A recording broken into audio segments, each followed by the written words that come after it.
says. It's what the schedule says. You forgot to hit the go. I knew. Now, if we just went live, so the picture wasn't up, but if we just went live, how was everybody in the chat room? They just snuck in. That's pretty awesome.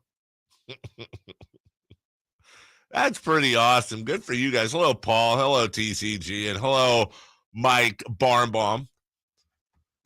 Is anyone ever going to tell Mike that when he does, and I love this, he does his he'll go on Twitter, Mike Barnbaum. He is Sacramento's media representative. He'll go on Twitter and he does a wonderful job promoting what we do here at Sactown Sports 1140. For example, 14 minutes ago, he said, at the top of the hour, Sactown 1140 brings you the Carmichael Dave Show with Jay Mars. Even with the sports world being mainly baseball and soccer going on at the moment, Dave and Jay have a full plate of sports to talk about today. Sit back, relax, and enjoy over on YouTube. It's a great plug. It's a great plug. The plug. But nobody He does make one mistake, though, every time he does it. Which is what? See if we're on the same wavelength here. He promotes the wrong app. Yeah, we're not on Odyssey. Well, we are. Oh, we are on their app. Okay. All of our stations are, but but let's promote the KHTK app, there number one. And number two, a lot of times he'll mix radio stations in with promotions. And if he's wondering why nobody ever replies, it's because we're all competitors. Now, there's respect and all that. I don't subscribe to the whole radio shows have to hate radio shows. I think everybody, what is it? This rising ships bring the tides in or whatever they say. Exactly my thought. Yeah, I think that's what it was. But, Mike, you got to keep your promo separate like you did this morning. I appreciate you. I got a lot for you today. I want to start with there's an award that our company gives out once a month. I think it's once a month. Sometimes it's once every couple months. Oh, are we doing this again? It's like the Bonneville Cares Award. No, isn't it like that's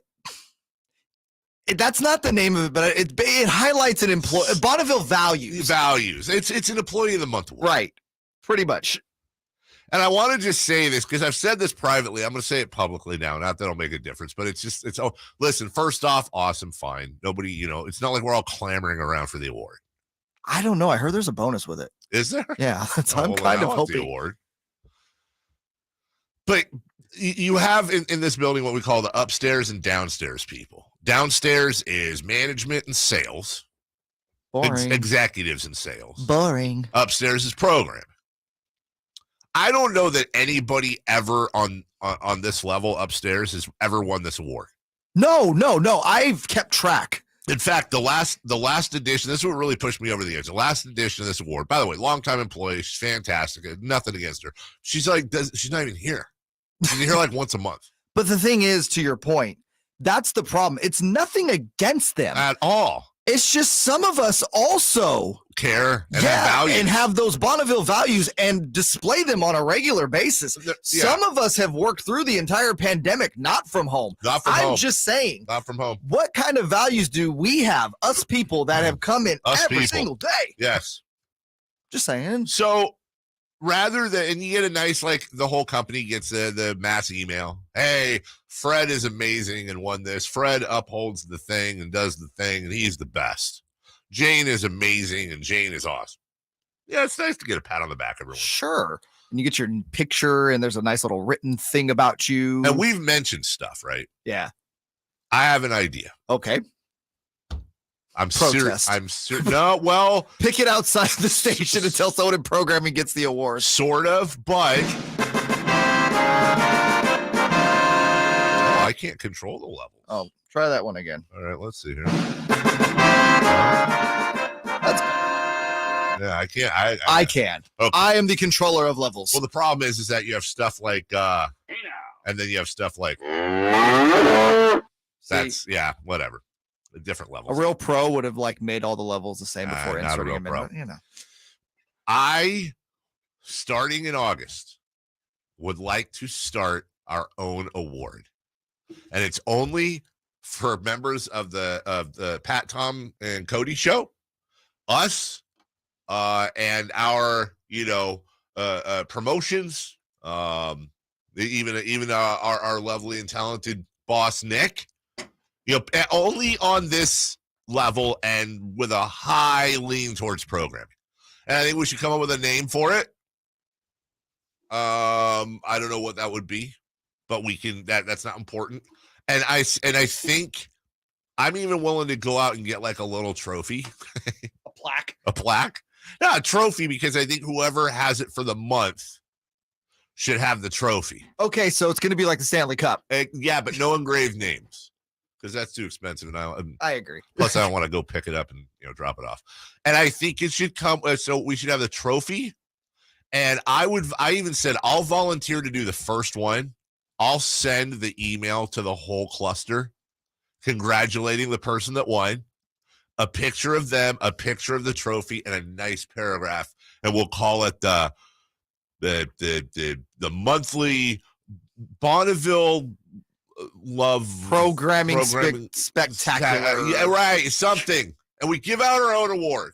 And then we don't have to worry about any other. We have our very own award that we started.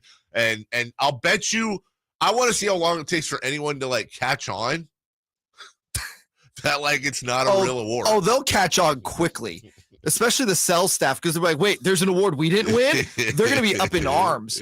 But it is true every single time. It is somebody downstairs. Like every time. I guarantee you, go back and look, because I think they've been doing this now for a couple of years. Uh-huh.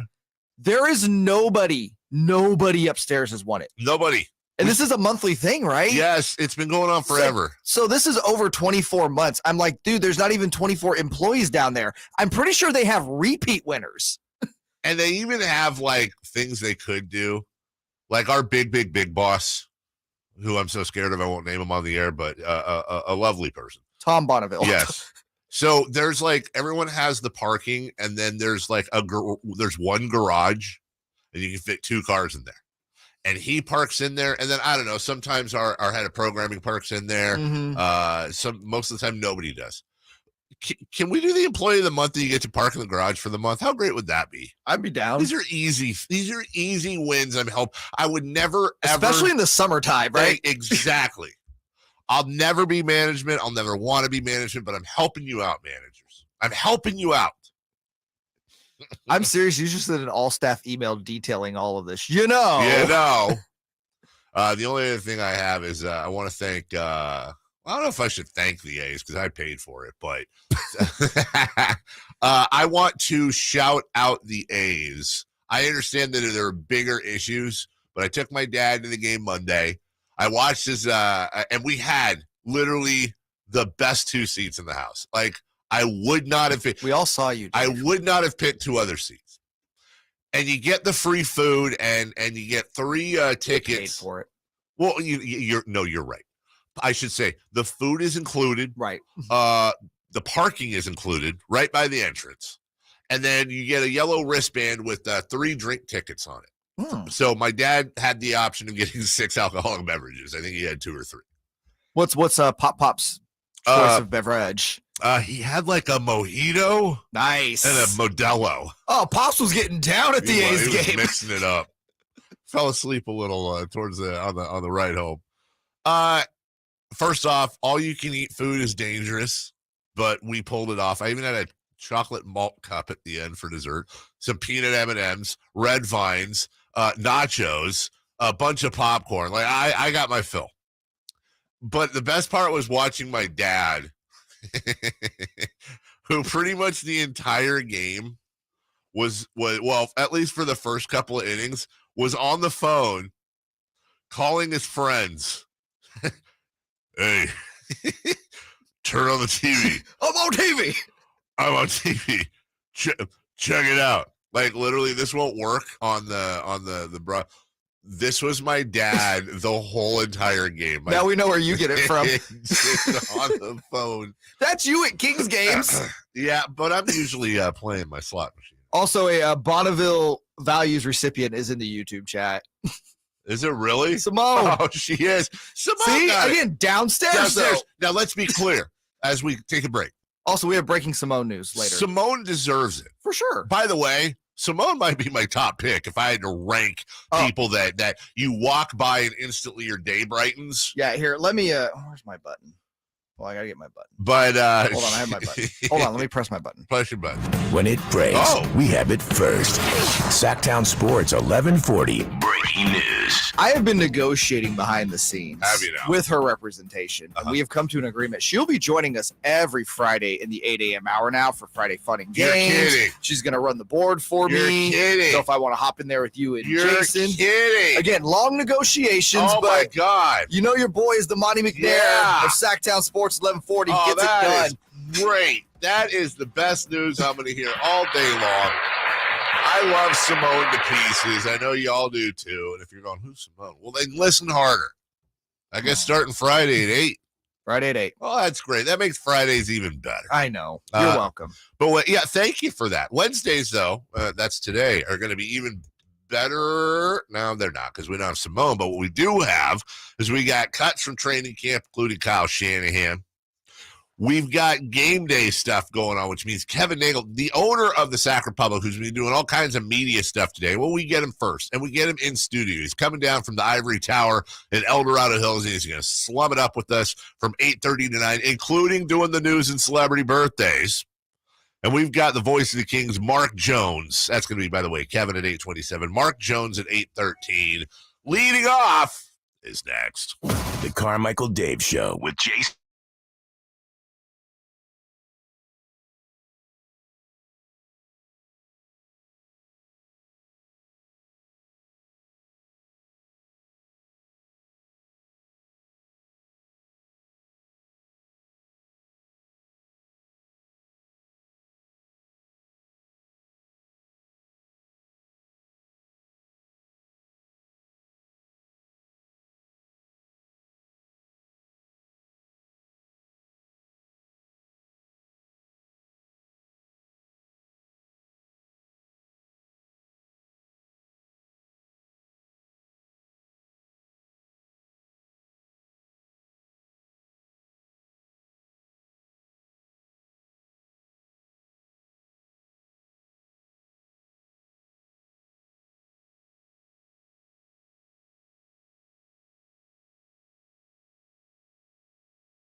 Let's do it. It's time for Leading Off. Brought to you by Lasher's Elk Grove Dodge, where for over 60 years, their name means a great deal in Elk Grove Auto Mall and online at elkgrovedodge.com. Here's cut number 1.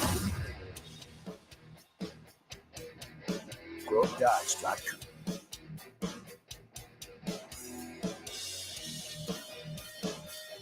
Huh. That's interesting. Is it not playing? No, it was playing. Let me try it again. Come on, Julio. Playing. Still playing. Playing some more. What did you and Zachariah do to my audio while I was gone? Here, there might be something you need to pot up on that board. We're still trying to work through these kinks. Hold on. Do you see one on there that says like PGM? I see a PC. Try that one. All right. Now play it. All right. Nope, that's not it.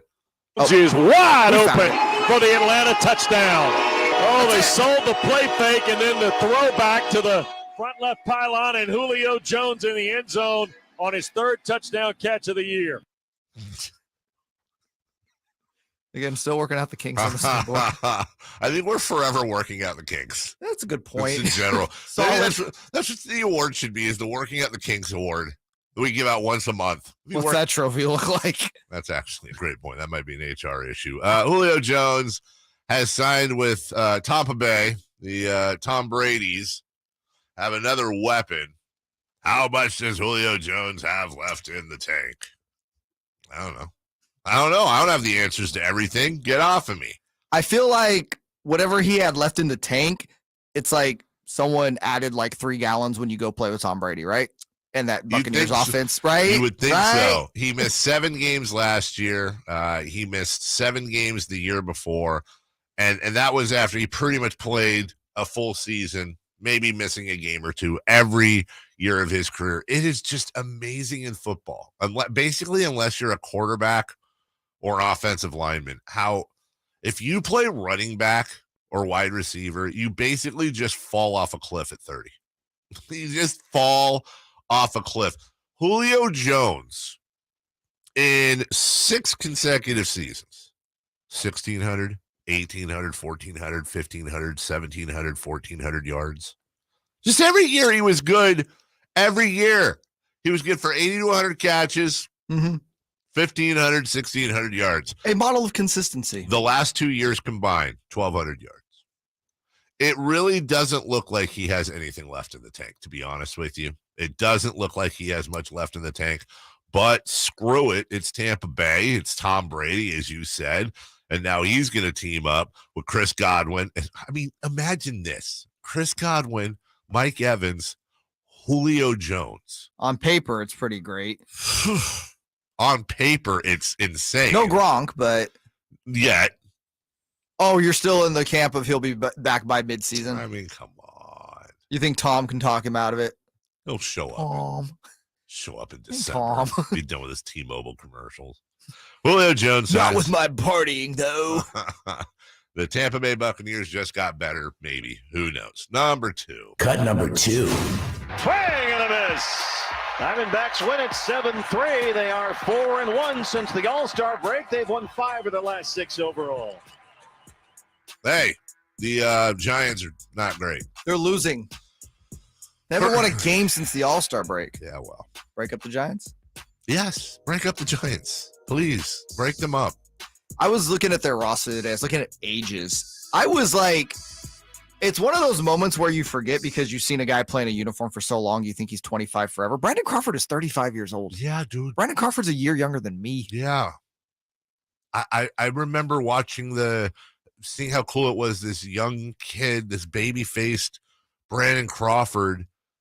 Jesse looking. The picture of him, as a little kid at Candlestick Park. Don't move to Tampa. So cute. Don't leave me, Giants. I remember the kid down in was it Sacramento then? No, it wasn't Sacramento. What was it? Was it Phoenix, Fresno? Whatever the Giants AAA was. And that was Fresno. Grizz. Was it Fresno? The Grizz. It's like, this Brandon Belt kid. What a cool name. I wonder if he can make it in the majors. That core is gone. This is the penance for winning 3 titles in 6 years. It just happens. Mm-hmm. And then having a magical season like out of nowhere. Out of nowhere last year. With arguably a team, win-wise, you break your record. You break your franchise record, which was over 100 years for most wins. But it's time. Like, this is not a good team. I don't know how they're even. First time all year they've been under 500. And I don't even know how the hell that happened. Gabe Kapler should be manager of the year right now. Well, they have good pieces. That's why in other areas, Rodon, I know he got roughed up last night a little bit, but Rodon's a great pitcher. Logan Webb has been awesome. They got they need to get Desclafani back, but Jock Peterson's had, a couple moments this year where he's just gotten red hot. Sure. Yastrzemski's been better this year, I think, than last year. And they have some pieces. I just think if you could throw a couple big bats in that lineup, it makes everyone else better. And I was telling Zachariah this yesterday, Crawford's stats have fell off a cliff from last year. Yeah. I think it's a combination of the knee and just, boy, is it a lot different when you don't have Buster Posey and Chris Bryant hitting around you. That's right. I mean, that's the thing. You're coming up on the trade deadline. What would be the point of, we talked about this the other day, just sell off, stock your minor leagues, go get Soto. By the way, Carlos Rodon's kind of a, we'll get into that later. Yeah, we'll get into this at 6:43, but he got very frustrated and kicked a bat right into Estrada's knee. Right into his knee. The poor Thairo Estrada is sitting there going, what did I do? Catching stray bats. Who would have thought that? Number 3. Cut number 3. I've had some great moments here, won a championship here. Now I'm in a semifinal of an Open Cup with Sacramento again. Fans are starting to come back around. You could feel the energy. You could feel the vibes. It's a big deal. It is absolutely I actually love this. I won't say the station employee, but there's a station employee that had asked for tickets. You know, I know who it is. And no problem. No problem. So no problem. Except then I called yesterday my contact. And they say, yeah, there's literally no more tickets. Like no more. Like no sold out? Nothing. I mean, there's nothing. Not just sold. Not just sold out. Like comped out. There's everything. It's gone. No more. There's no more tickets. This thing is. People are going to watch the Soccers. They are going to watch the Soccers tonight. Is the semifinals of the U.S. Open Cup. Sacramento Republic, the only non-MLS team left, taking on MLS's Sporting KC. Kevin Nagle will join us at 8:27 in studio, the owner of the team, to talk all about that. Right now, let's talk about my good friends at Hobble.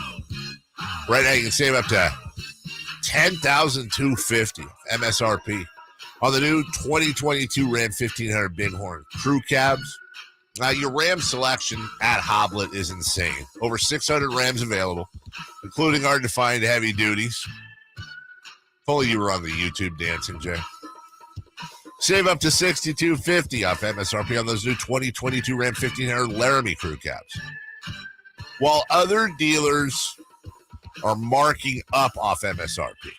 Seriously, Google it. It's happening all over the place. It's ticking people off, and it should. Hoblet's taking their best vehicles, their most in-demand vehicles, and they're marking down. That's why they've been around so long. Number one Ram truck dealer in California, number 3 in the country. No dealer markup on the most popular Ram and Jeep models. Go to the Yelp reviews, go to the Google reviews. I'm a paid show. Don't listen to me, whatever. Go to Yelp and Google. People can say anything they want, and they all talk about the great service and how Hoblet doesn't mark up those vehicles. For reals. Go to HobletDodge.com. Hit search, select, and save. No hassle, no pressure, ever. Dealership.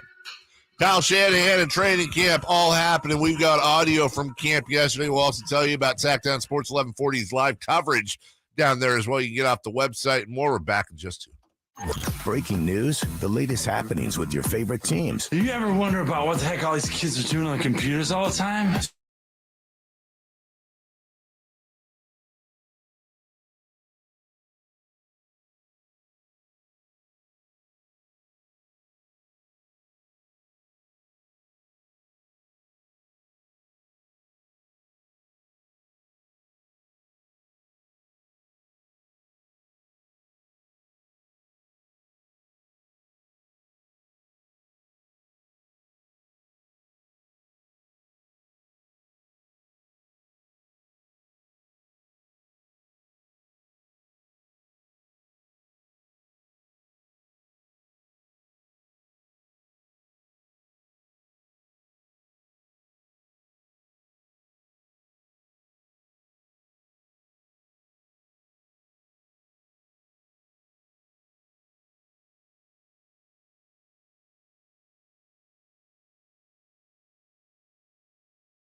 and Ross The only local sports show in the morning. on Sactown Sports 1140. Remember, Big Lou's like you. He's on meds too. Did you play the Mega Millions? Do I? Did you? Did I? No. It's, Not a lotto guy. Nobody, neither am I, but it gets big, and like everybody, my wife and her bestie each threw in, 20. Nobody won, dude. It's over $1 billion now. By the way, isn't like every like friend of a spouse their bestie? Like they're all of them. They're all besties. Yeah, I guess this one is. I mean, it's the one we always This is travel with. BFF. Yeah, BFF. Gotcha. Before this is a bae. Before anyone Wow, else. that's her before bae. me, yeah. Before anyone else, that means you too. Well, there's other ways to make money too. Just thought I'd point this out. It's from the Action Network. We got a big betting bill coming up in November, Right. and if it passes, you're going to be able to do all the online betting and stuff that the FanDuels and the blah blah blah. I'll just say this: if it passes, we'll be super happy. Well, No, we will. Had discussions with higher ups. You said that, not me. Oh, I'm very I aware. know. I'm very aware of what you're talking about. I just, that's a sticky wicket right there. Right now. I will say this. Somebody hit a 3-leg parlay yesterday. You never hear about the billions in losses. You only hear about the occasional wins. Right. So they bet on Starling Marte, Byron Buxton, and Cal Raleigh, excuse me. Cal Ripken's son, by the way. Yes, each to hit a home run. That's it. There's a parlay. They all had to hit a home run for him to win. Okay, so I don't gamble. Right. This was like out there, or someone said, I'm choosing these three guys. You can create it. Got you it. can create Okay. your own parlay. Thank you. So he bet on these 3 guys, and that's it. One guy to hit. Okay, fine. 3 guys, even power hitters. That's a pretty big deal. Yeah, I mean that's not like getting all the right numbers in the Powerball, but that's still pretty darn impressive. Here's where I kind of respect it, because it's like, okay, if I could do something like that, I'll throw $5 or $10 down. I'll throw $5 or $10 down. Hey, maybe I'll win some money. This guy threw $450 down. $450 down on these 3 guys to hit a home run. And the reason I'm telling you, obviously, is they did. All 3 hit a home run. Jay, his $450 turned into $50,965.20. That's a fine little payout. If I could do that just once a week, right, you'd be rich. I love how you always go to those like, man, if I could just do that once a week. a week. Yeah, bro, if I could just win the lottery one time, I'd be rich too. It's easy, right? It's easy. I want to thank Zachariah, Jay, Jason, and all that. Yesterday was, I believe, I hope, I pray, I think the final one of my wife's appointments that I need to Wife's finally getting it together. Yeah, thank goodness. She was doing little squats yesterday. Nice. Oh, it was fantastic. So that's it. That over the last couple months, it's been 4-day work weeks for me, but I can promise you those 5th days are no fun at all, even when I'm off. As a matter of fact, Jay, everybody write this down. To the best of my knowledge, I think the weekend of my birthday in August, I want to say that might be a Friday or maybe it's a Monday. I forget. And a day in September, 1 day each. I think those are the only days off I'm taking till the holidays, brother. That's it. Yeah, but there'll be some reason you don't show up. Oh, for sure. Not only planned. Kyle Shanahan showed up at training Thanks, camp. Kyle. Appreciate you, dude. And by the way, I want to thank the Niners for their hospitality. Let's not go there. We're not going there? No, we're not going there. Well, thank them for their hospitality. Good for them. It's nice. Fine organization. My favorite team, the 49ers, their hospitality. Hey, Kyle, how about the quarterback situation? Wonder if you had a prepped answer for this. I said, I wonder if you had a prepped answer for that. I think all 3 of us are very much on the same page. Jimmy understands where we're at. We understand where we're at. Like, I can't tell you how appreciative I have been of Jimmy and him being here, and so appreciative of what he did for us last year. I think Jimmy, and we knew what move we made the year before on that. Jimmy did a hell of a job coming to camp and winning that job and taking us real close to the Super Bowl. But we have moved on to Trey. We're starting camp out this way. We think Jimmy would have been traded if the surgery didn't happen, and it did. He needed to do it, so there's no ill will there at all. But it's good to see that he is healthy. But now it's all just seeing how this will end up. All right, let's talk about the process of trading him, though, when he's got himself an injury. It made it a lot harder with the surgery. I think that's why everyone knows the situation we're in. We understand that, so we're not trying to kid ourselves or play any game. I think the whole league understands that.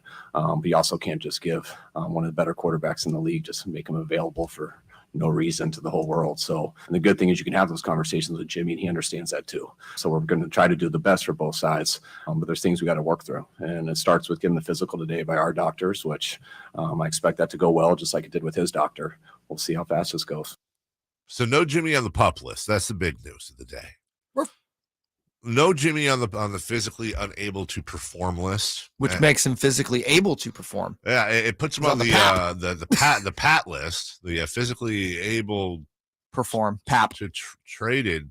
Oh, yeah, physically able to be the PAT. To well, the shoulders all better. Should be no issue trading him now, right? Yeah. I will say this until I'm blue in the face. That whole shoulder injury thing, and that's why they haven't been able to trade him, is such BS. Mm-hmm. It's BS, dude. Do you not agree? I understand that there are maybe other teams that are like, well, how long is he going to be out for? We don't want to do it. But you can also send out your own doctors out. They can tell you, hey, he'll be fine. He'll be back. It's fine. Don't worry. That's my point. At this point, if the 49ers trade Jimmy Garoppolo for a 5th-round pick, is it a win? Yes. Like pretty much anything at this point, right? I was just going to, Dave, if they trade Jimmy Garoppolo, it's a win. It can be a conditional 6th-round pick. It can be a bag of Twizzlers. We got to find I know we had it, the exact amount of money, even if they released him outright. Oh, it's only like a $2 million cap hit at this point. So they would save 24? 23-ish, somewhere in there, yeah. It's going to end up biting them in the rear end, and that's where it's going to tick me off as a Niner fan. If they end up holding this $23 million that they could have spent, I don't know, on things. That's $23 million. You can get a few things for $23 million. You know? You know, what's funny is you can acquire a draft pick for $23 million. You can. You could maybe shore that offensive line up a little bit. Especially the interior, obviously. Can we just say it? John Lynch completely bungled this. I know the quarterback, the trading that went on kind of like threw a wrench in their plans. I get it. There are, extenuating circumstances out of their control. What with the market, off their plans? The quarterback carousel this offseason, different trades going on, people acquire, you know what I mean? Again, I can understand it to a degree. It still does not. He still should not be on the roster right now. This is ridiculous. I'll give him a little bit of leeway because of the injury. But, dude, you're a general manager. It's your job to know which quarterbacks are going to be free agents, which ones are looking to move. You talk to different executives. Sure. You have a better understanding than we do of what's coming up, and you should be able to forecast that. That should have all been built in. And I because Kyle Shanahan and John Lynch have built this team that has gone to 2 NFC championship games in 3 years, I give them a lot of rope. And I'm reticent to say that they've bungled this only because it's not a completed deal yet. And if they turn around tomorrow and trade Jimmy Garoppolo for a couple of picks and then go out and sign somebody or trade, whatever, okay. I just don't want to have to go back and put White out on the whole thing. No, I get you, but I don't think, A, there is a couple picks out there for Jimmy Garoppolo, and B, kind of look at what happened with Baker Mayfield. I think that's a good barometer of what, if you find a taker for Jimmy, that's kind of what you're getting. You're looking at that like 5th round, 4th round area. Like, all right, this is the same GM who said he had a 2nd round pick for him a couple months ago and didn't pull the deal. What? We'll have more Kyle Shanahan at 8 o'clock and get into this even more. By the way, Mike Barnbaum does remember that my birthday is August 11th. It would be the 12th. And wants to kick me to the curb and fill in with Jason. He's offered to fill in with Jason. Mike, that's above my pay grade. Just when we take a break here, text Jay. No, don't text Jay. Text him and During the break, text him and No. just let him know what you said. And After the A's game, Cattles and Rami will be on. Call Nick. He makes those decisions. when we come back, Carlos Rodon tried to injure a fellow Giants player, apparently. Maybe it was an accident. We don't know. Obviously, he was frustrated. What are some of the dumbest things we've seen athletes do out of frustration, but more fun? And get ready, kids. What's the dumbest thing that you've done out of frustration? We'll hit that next. Check out the Golf to Go Hour with Frank LaRosa.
Tickets on sale now.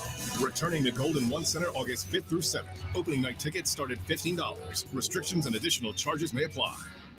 Stimulating conversation about kitchen gadgets and baseball cards. I think that's really crazy interesting. It's the Carmichael Dave Show with Jason Ross on Sactown Sports 1140. Carlos Rodon's been a pretty good pitcher for the Giants this year. As you mentioned, he and Rockland's Logan Webb carried that staff. Two big standouts. Carried that staff. Well, Carlos had a bit of a hissy last night in the dugout. 6 innings, 5 earned, 10 strikeouts. Not the worst outing.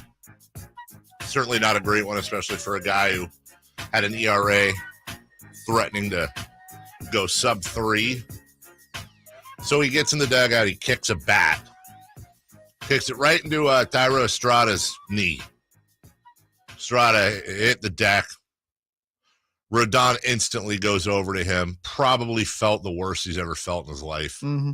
I feel like we've all been there. We've all done something, whether by accident or frustration, and you instantly feel like the worst person in the world. Just this last February, we were playing golf on vacation, and I was practicing a swing, just a little 80-yard shot with my wedge, practicing, and I mistook the distance my club was from the ball as I was practicing. And so I tipped it with the edge of my club, the very edge of my club, which caused it to go straight ahead and hit, by the way, the girl who bought the lotto tickets with my wife, her bestie, hit her in the back of the head, right in the back of the head. And it was an audible. Now, thank God. I'm not laughing at her. No, it's okay to laugh now. I'm laughing at the irony of the situation. It was at full speed. Lord. I mean, it was pretty fast. And it made a knocking sound. Apparently, though, it hit the clasp on the back of the visor. Uh-huh. The little gold clasp. So the clasp saved her from concussion. Yeah, but it still, she just goes, ow. I immediately rushed. I put her in I didn't know what to do. I put her in a bear hug. I'm like, oh my God. I felt like the worst person in the world. The only other one I have is, and again, it involves golf. I was playing with my best friend and his dad and my dad out at Wood Creek. This is about 8 years ago. I hit a beautiful drive. Beautiful. Take my 3-wood. It's a par 5. And I proceed to just ground it to first base, right? I get so pissed. I take my club by the shaft and I full on just discus the thing. And it's flying through the air. Really good throw. What I didn't see is that my dad and my buddy's dad, who were riding together, they're very old friends. Their cart was already ahead of us. Oh. It lands about 50 yards down the fairway on top of their cart. Scares the hell out of both. Looks out, sees the club, and Lauren, his buddy, had stopped the cart because they freaked out. He sees the club, and my dad just gets out of the cart, 50 yards ahead of me, and puts his hands on his hips and just stares me down. And I'm not exaggerating. I almost burst into tears. I felt like I was 9 years old. I was so embarrassed because in the moment. Keep in mind, so I'm not about your age, but I'm in my 30s. But approaching old enough to know. I'm beyond old enough to know. But in the moment, I don't have a bad temper, but in those moments, I have a murderous temper. I can't. I have a very hard time controlling it. So when I saw Carlos Rodon doing it, do what he did, it was stupid. And I completely understood it, and I completely understood the feeling he had. You empathized. I empathized 100%. Have you ever done anything out of frustration or anger that you were instantly embarrassed or regretted? And it's okay if you haven't. I have. I'm just trying to rack my brain of those moments, though. You know, I think because subconsciously. Is that time you yelled at me in the pre-show meeting? I didn't yell at you. I agree. That was a raise my voice. I tell my son sometimes.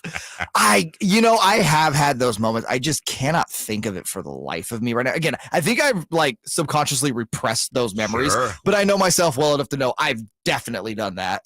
TCG on the YouTube chat missed a 10-pin spare bowling. I don't even know what that is. That's a spare with 10 pins. Okay.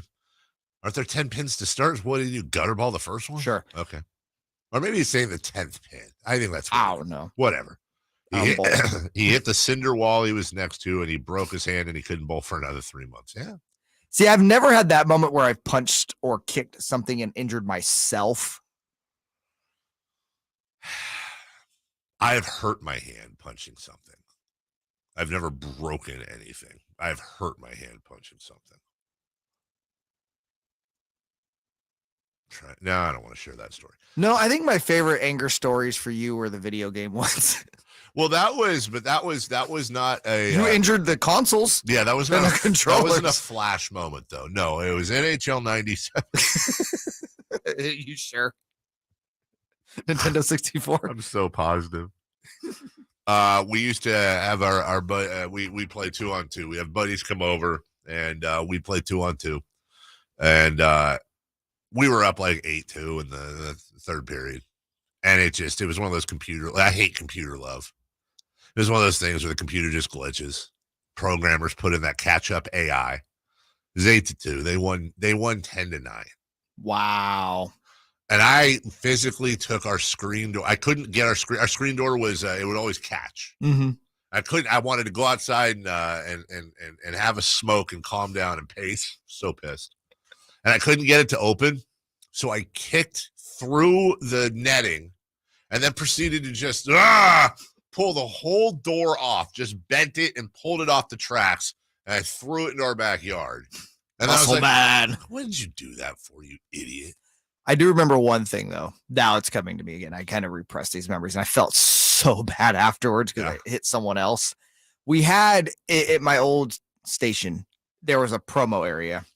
And I remember the promotion director telling me, I don't remember what it was, but it was something that really bugged me. And don't ask me why, but we had one of those big workout balls in there. Yeah. And I just I kick it. I didn't care where it lands. Smack right in the face of, I kicked it pretty hard, of one of the promotions assistants. Oh man, dude. First of all, thought I was getting fired, but she was cool about it. Oh, she was cool about it. But oh my God. It's one of those things it happened in slow motion, and right as I know it's approaching her, it's like, oh, I instantly regret this. Yeah. That's great. She was cool about it. She ended up becoming my co-host for 2 years. Steelers kicker Jeff Reed in 2009 reportedly got in a fight with a paper towel dispenser in a bathroom when the machine didn't have any more paper towels after destroying the dispenser. Because it's the machine's fault it ran out of paper towels. Sounds like he might have been intoxicated. That sounds like an intoxicated thing to do. Yeah. I never heard this. I was looking for a list of things that athletes have done that were, this wasn't in frustration, but in 2010 in a press conference, do you remember this? Dwayne Wade was trying to describe how the media would most likely blow any losses from the Dream Team in Miami out of proportion. And he said, quote, "We're going to be wearing a bullseye. That's what you play for. We enjoy the bullseye. Plus, there's going to be times when we lose 2-3 games in a row, and it seems like the world has crashed down. You're all going to make it seem like the world trade is coming down again." Ooh, that's not good. I don't remember. I'm not sure. I don't remember that either. I don't remember that at all. Something I've learned: you don't make references to the Holocaust, and you don't make references to 9/11 in that nature. No Holocaust references. No Hitler was anything but evil and terrible references. Leave those things alone. Leave 9/11 out of it.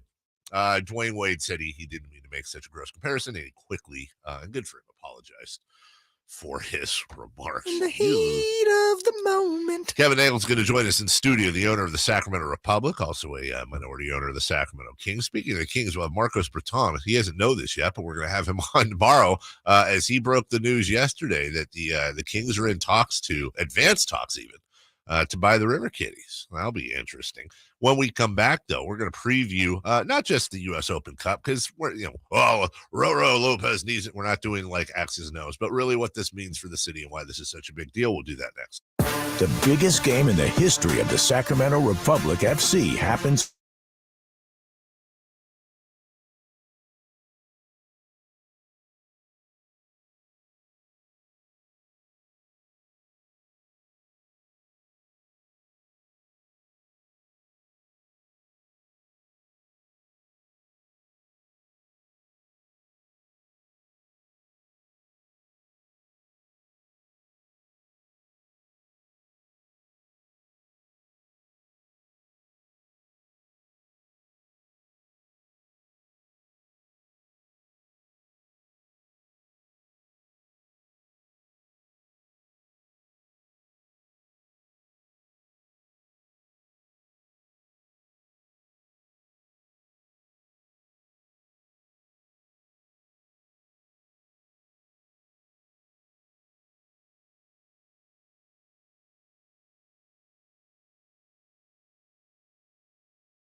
text or call the show at 916-339-1140. It's the Carmichael Dave Show with Jason Ross on Sactown Sports 1140. It's day 4 of my play-in beard. Starting to get itchy. I'm not going to lie. Not going to lie. A lot of people say that, not going to lie. Okay. I'm going to be honest. Okay, thank you. Thanks for being honest. Just watching highlights from the upcoming Rocket Mortgage Tournament in the golf. Are golf high fives the worst high fives in sports? But they are. Thumbs up from Jay. That's today's poll question out right now. Baseball and basketball are obviously the best. I think the high five started in baseball. Shout out to Sacramento's Dusty Baker for helping to invent the high five. But basketball takes it to a different level, especially in pregame, because they've got like multiple step high fives. Like, I mean, remember you'd see like back in school, especially the girls would do it, but I would do that with my sister all the time. She taught me, to do the, it's not patty cake, but you know what I'm talking about, where you do like the long, complicated, and you're clicking your hands and doing all that stuff. And they've got all that crazy stuff in basketball. Probably the dumbest question request I ever made of an NBA player once. I forget what the bet was, but I had a bet with DeMarcus Cousins once. And if I won, I forget what it was. It was something like he wouldn't score 20-something 3 straight. It was something, and I lost. But if I won, he had to create a 5-step high five for the two of us. And I don't know if I could have pulled that. I don't know if I could pull that stuff off. I would forget. I have a hard enough time, and I was doing this the other day on the golf course.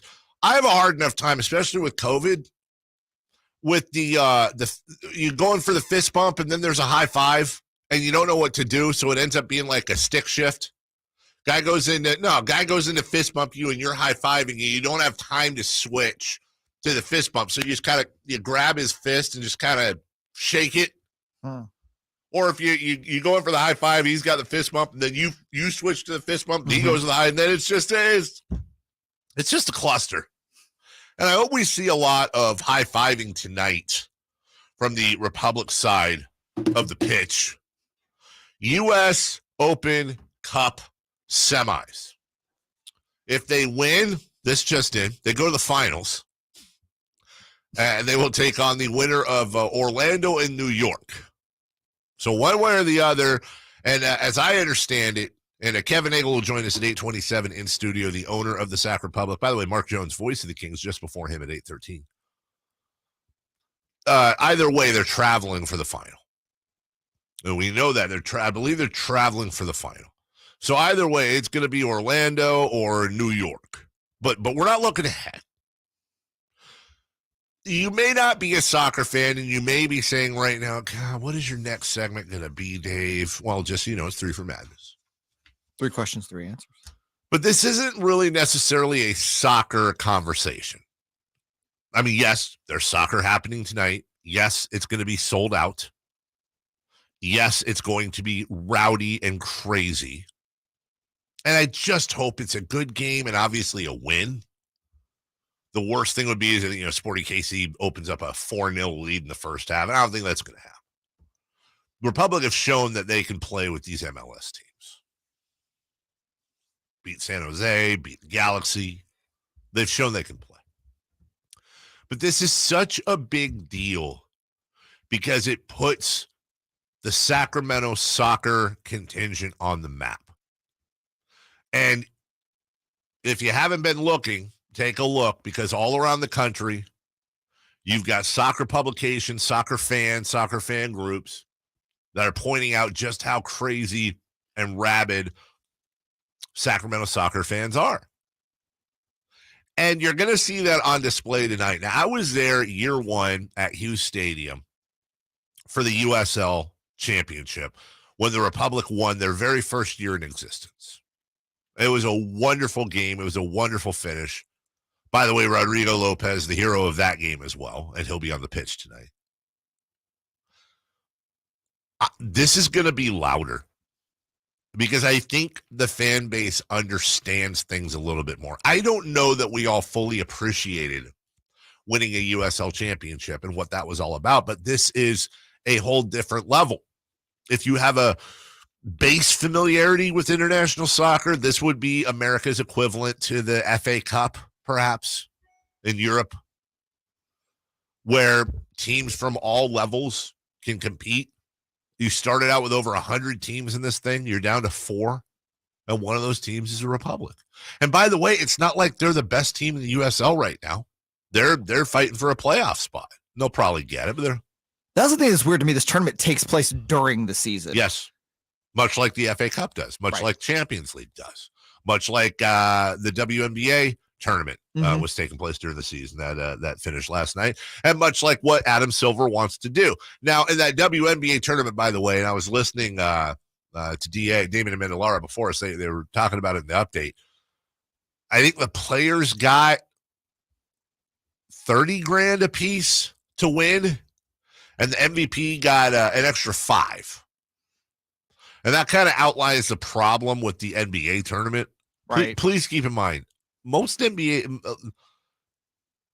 I don't have the numbers. Well, I know this is the first year they said that minimum contracts will be at $1 million or over. I believe it's like just over $1 million. Is that so? They're that minimum contracts? Minimums, yeah. Unless you're on obviously like a 2-way deal or sign in the middle of the season, you're on a deal in Stockton, But I believe I read that.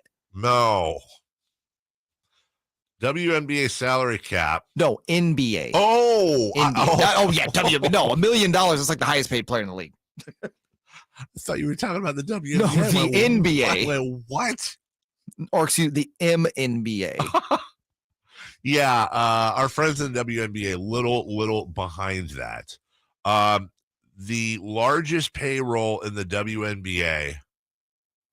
Got to be the Sparks, right? Or the Sky. It's actually Liberty. The Phoenix Mercury, followed by the Minnesota Lynx. Would you like to take a guess as to what the total salaries are for the top 2 highest paid teams in the WNBA? The Mercury are at $4 million. I'll say the Lynx are 3.6. Phoenix Mercury at number 1. They're actually $50,000 over the cap. Oh boy, big spenders. $1.4 million. Geez, man, I guess I was being a little too. They have $965,000 in guaranteed salary. Now listen,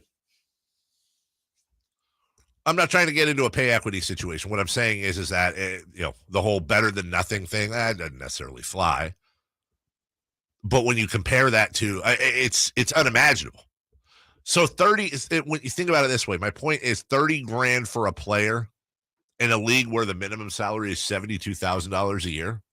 That's a lot of money. Mm-hmm. That's a lot of money. For sure. You just have to scale it down. The NBA, again, we're talking about the midseason tournament, like the Lamar Hunt Open Cup, the U.S. Open Cup. I know these players are getting paid extra too, and it's a big deal. But to compare that to the NBA, what would be the number you think to get your average NBAer, not the LeBron James, Giannis's of the world? I mean, your middle of the road guy. I think you $5 million. I was going to say maybe you start at $1 million. Start. See, I think it have to be higher. I just don't know that money does it. I see, and me and you are in the same boat there. I think for an NBA tournament, again, you're talking about guys that are making excessive money. And again, especially that top end, even the middle tier, like guys, like look at our own Kings roster, right? You have a guy like Rashawn Holmes going to make $12 million this year. Kevin Herter making, I think, 14 or 15 this year. Harrison Barnes making $18 million. Is an extra $1 million. I'm sure they'd like it. Yeah. But is that a true motivator? I don't think so. We talked a little bit before about how maybe the winner of the tournament gets a bye in the first round of the playoffs. Again, that still makes that makes the rest of the season for that team. It's just so there are several ways to reward a team in the NBA for winning a midseason tournament. I'm just not sure there's one that makes a ton of sense where everyone like can consensus be like, that's it. That'll get everyone motivated. Well, literally, I think that's the question that Adam Silver is dealing with. By the way, thank you from the text line. The finals for that Republic game, they were at Cal Expo. That's right. They had moved. Remember, the opens at Hughes Stadium. So tonight you've got Rodrigo Lopez and the rest of that team trying to do the absolute improbable, not impossible, but improbable. And Sporting KC, a full-fledged MLS team with a storied MLS history. Coming in here, it just really shows off the quality of the league in itself, USL. Yeah. You better believe USL, they are all huge Republic fans right now. It shows the quality as well as showing off just how great this location is. Now, in MLS in the Western Conference, Sporting KC, in case you're wondering, they are dead last. They are dead last. As a matter of fact, they are by record and by point total, the second worst team in all of MLS. Doesn't mean that they're going to be an easy win at all. But you beat San Jose, who's in 13th out of 14th places, and you beat the LA Galaxy, who's in 7th.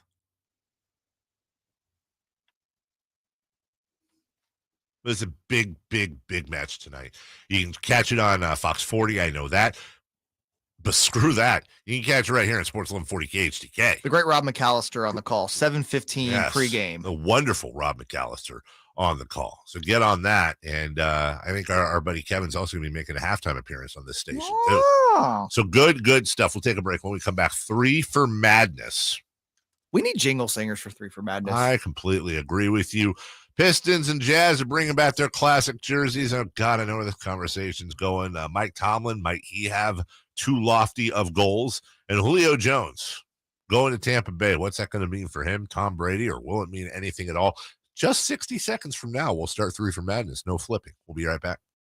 It's the Carmichael Dave Show with Jason Ross. Sacramento.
Three questions, 3 answers. It's 3 for Madness on the Carmichael Dave Show with Jason Ross. Question 1. All right, I want to remind you, Kyle Shanahan sound from training camp. That's coming up at 8 o'clock. John Lynch at 7:27. We'll hear from both of them. Mark Jones joins us at 8:13, the voice of the Kings, Kevin Nagle in studio for the final half hour of the program with the big match tonight. That's at 8:27. In the meantime, JMR's 3 for Madness. Hello. The Pistons and the Jazzers are bringing back their classic jerseys from the late 90s. If you recall, that's the Jazz, the purple with the big old mountain in the front. Yep. And then the teal Pistons jerseys with the big horsey in the front. Yeah. Is it time for the Kings to bring back those iconic jerseys they wore from 94 to 02? We all know which ones we're talking about. Well, the block lettering. Yeah. Let's be clear on a couple things. Here's the jerseys I don't want back ranked. Okay. Number 1, meaning this is the jersey I want least brought back. And there's this dumb yet committed contingent of ding-dongs who just want to see. They're the ones that tune into NASCAR for the car crashes. All right. They're Hockey for the fights, guy. Right. They want those gold jerseys back. No. Yucks. No. Those are the most disgusting jerseys in the history of the franchise. Do not bring them back. Number 2 worst jersey in the history of the Kings franchise. The red jerseys from just a couple years ago. Completely agree. Those are terrible. Those are just applause for the effort, I guess, but come on. There is no part of the Kings that is red or I know in the old baby blues they had red in there a little bit. It's as an accentuation max should not be a color scheme. And then I get a lot of grief for this because there's some people that love these. But those Brian Grant era trash checkerboard, the splits, the purple black splits. Yeah, are just they to me, I call them our platypus jerseys because a platypus has a duck's bill and a beaver's tail and all. It just looks like somebody got high and decided to throw a jersey together. In the mid to late 90s, NBA teams were really experimenting because those jerseys you're talking about happened to coincide in the same era as these teal Pistons jerseys, those mountainy Jazz jerseys. Was that the Charlotte ones too, with the kind of pleats on them on the bottoms, the whites with the teal on them a little bit, the LJ Alonzo Mourning era? That's always kind of been their color. I like those. Yeah, those were fine. Yeah. But I get what you're saying. So again, I'll ask the question, is it time to bring back, which I would say if you had to poll the majority of Kings fans, they'd probably say those are their favorite jerseys. And they're the ones that, we've seen releases of them as a throwback with, the Webbers, Vlade, Mike Bibby on them, but they've never worn them in game for 20 years now. Can we wear? Isn't that crazy? Why do we not have purple jerseys? We do have purple jerseys. Just full on. No, yeah, the SACs. Those are purple. Are those majority purple?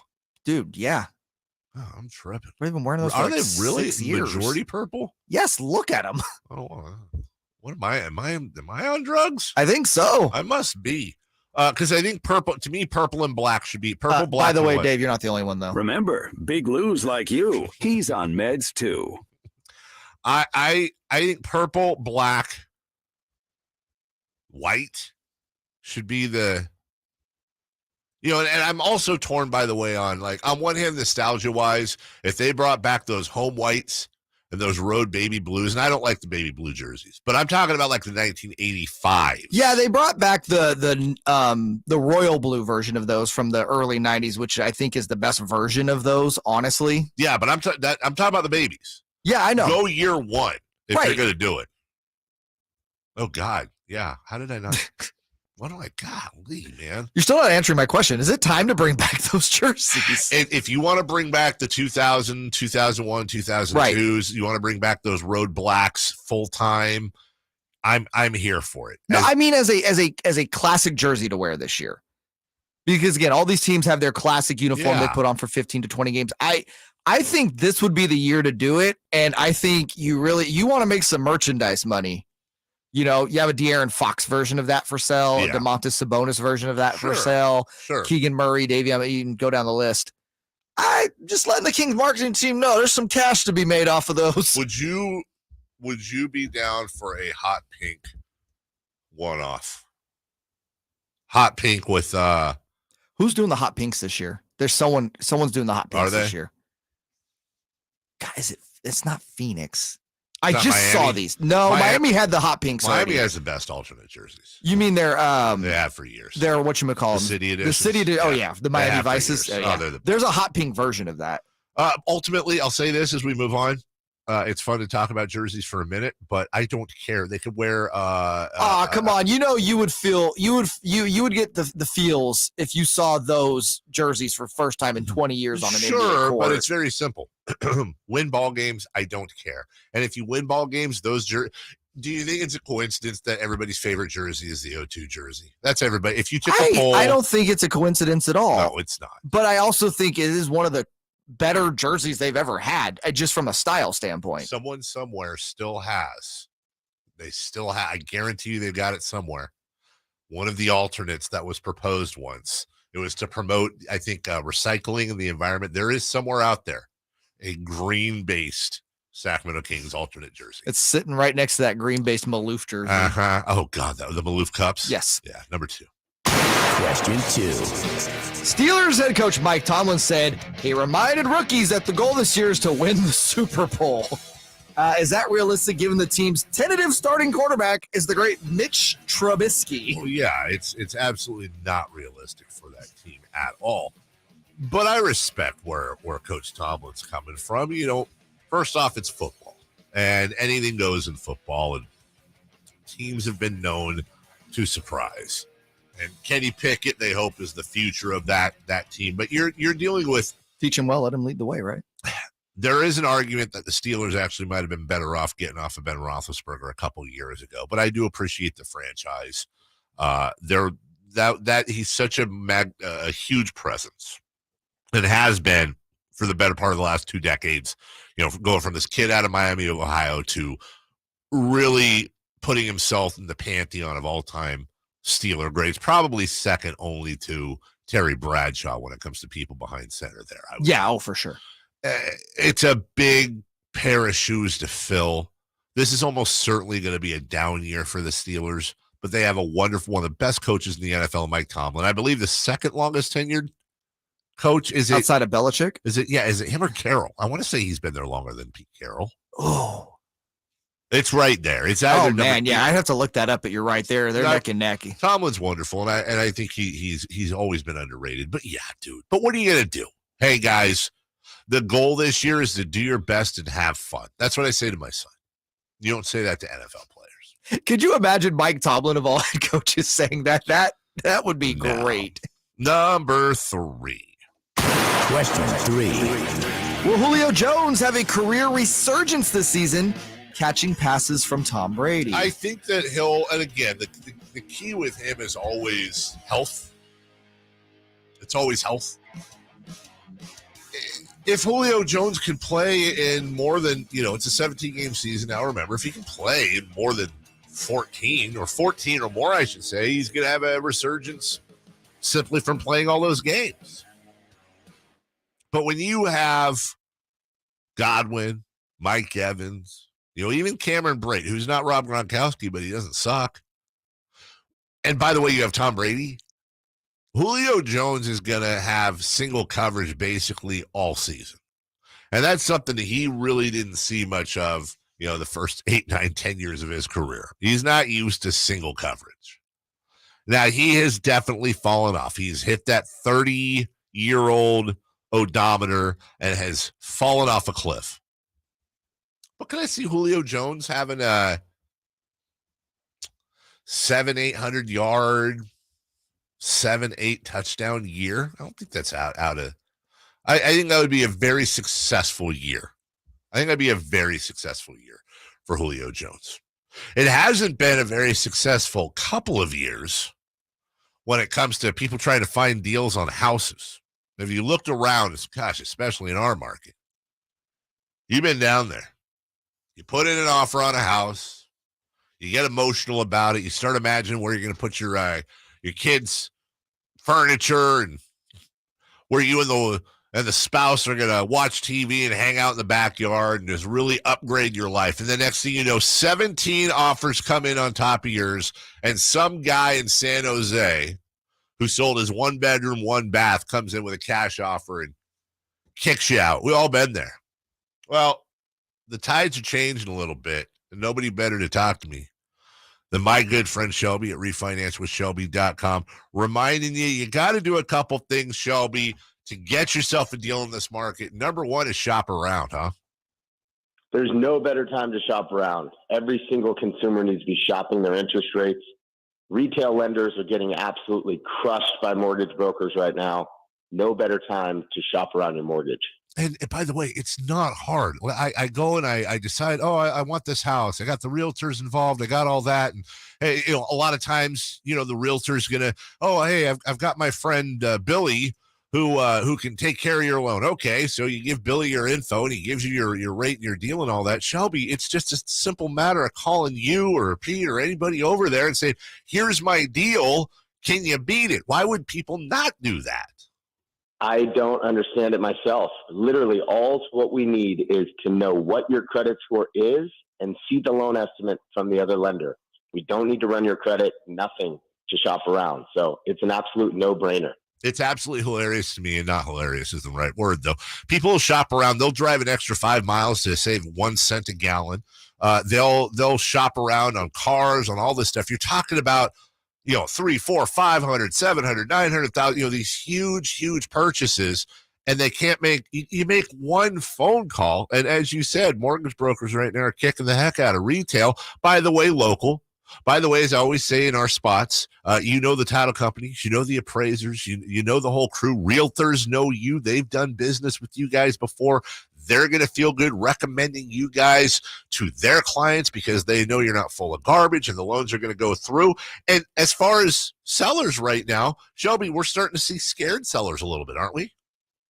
That's exactly who you're looking for. If you're a buyer, you want to find a scared seller. There's people that have to sell and there's people that want to sell. You want to find the person that has to sell. That's how you're going to score a deal in this market. And we're seeing people right now, when I'm shopping around their loan, I'm saving them between $100 to $200 a month. We're not talking about a couple dollars here, a couple $100 in savings. And then the deals that I'm seeing some of our agents get for their clients, it's like $50,000 off of the purchase price, so off the appraised value. So if you have a good negotiator, a good realtor, you can score yourself an awesome deal right now. It doesn't even have to run your credit. You're already going to have your credit score. Just give them a call. Go to refinancewithshelby.com. That's refinancewithshelby.com. They will take your call. They're local. They're not Florida or Ohio or Southern California. They understand the market. refinancewithshelby.com, NMLS number 279051, BRE number 01864354. We pause for 60 seconds. We'll come back. John Lynch spoke yesterday at training camp. We'll have a little bit of Kyle Shanahan as well. We'll update you next on the 49ers. Live and local. Live and local. It's the Carmichael Dave Show with Jason Ross.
The Carmichael Dave Show with Jason Ross.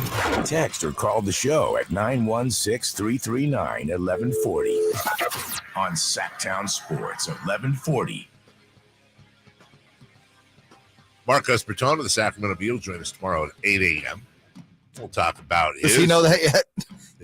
He just did about literally 20 seconds ago. So he hasn't confirmed. He has confirmed. I was going to say, this is the confirmation is us putting it out there. Yes, he has confirmed he will join us. And we will talk not just about tonight's match, Republican Sporting KC, but we'll talk about him breaking the news yesterday that the Sacramento Kings are in advanced talks with the Sacramento River Cats to purchase the Kitties.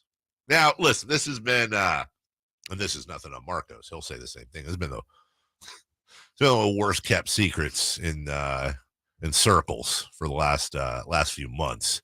We'll get into it's good Marcos to finally, he's the first one to really put the hammer down on it and get some details. And we'll talk to him about what that means, why that would be happening, what that means for Kings fans, what that means for Rivercats fans, if anything at all.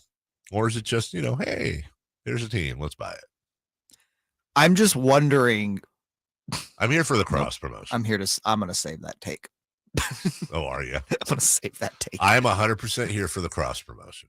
I'm here for the synergy. I want to see Dinger at Golden One Center, and I want to see Slamson at I don't think it's Rayleigh Field, whatever the place is now. I'm sorry. Oh, I want you to try this one. Come on.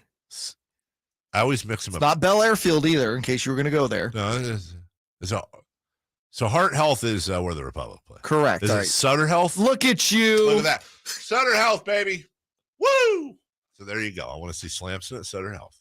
Not for like a medical procedure. I mean, just, Slamson and Dinger. The mega powers. Absolutely. Explode. I want Slamson and Dinger to have their own Twitter account. I want to see them in a buddy comedy. Slamson and Dinger greater than sign Hulk Hogan and Macho Man Randy Savage.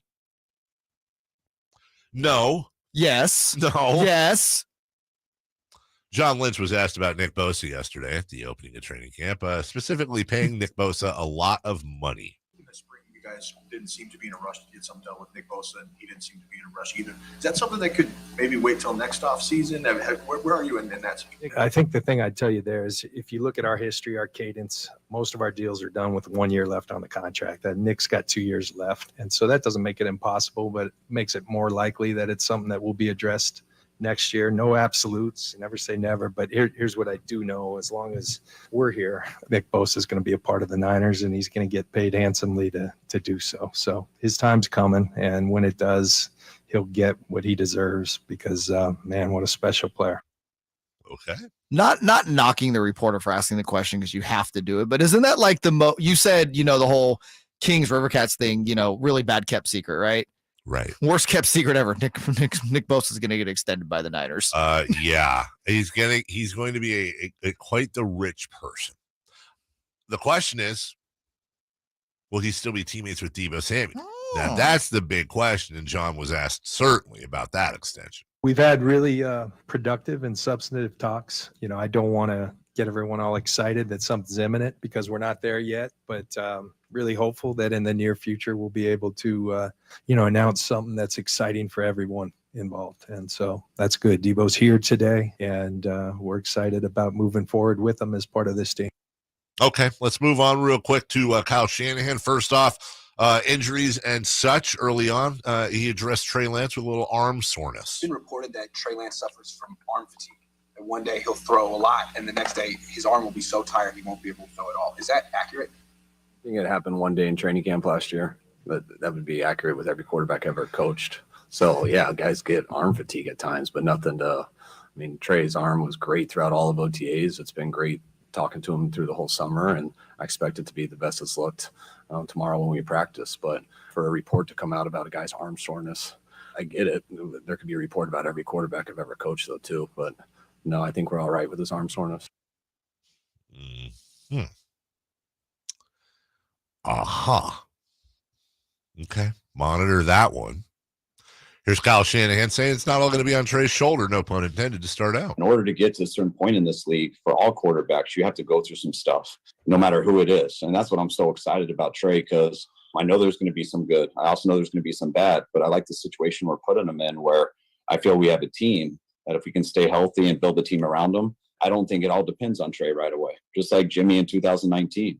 He hadn't played a lot of football, and he was coming off an ACL, and I knew I believed in him, but I didn't know how he was going to play, and it took him some time to come off of his injury. Mm-hmm. Okay. Let's go down to Arizona real quick. Cliff Kingsbury.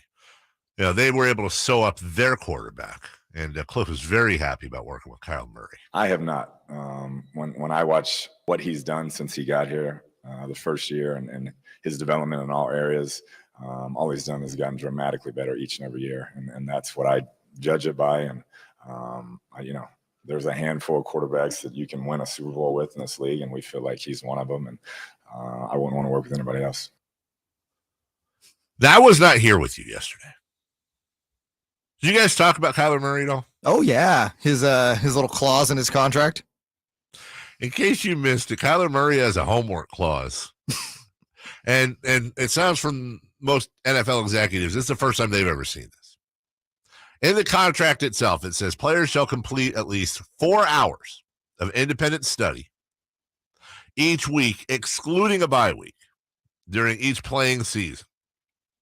What is independent study? It means the player will study the material provided to him by the club in order to prepare for their next game, including any material provided on an iPad or another electronic device. Now, how does he not get credit? Player doesn't get any credit, meaning Kyler Murray, for independent study with respect to any time periods during which any material is displayed on an iPad or other electronic device if Kyler is not personally studying or watching the material while it's being displayed. For example, maybe he's got the iPad up and he's watching TV, he's playing video games, or he's browsing the internet. Can't tweet and study, bruh. There's so much to unpack. Number one, and I don't know, maybe you guys discussed this yesterday or not. Forgive me. How do you enforce that?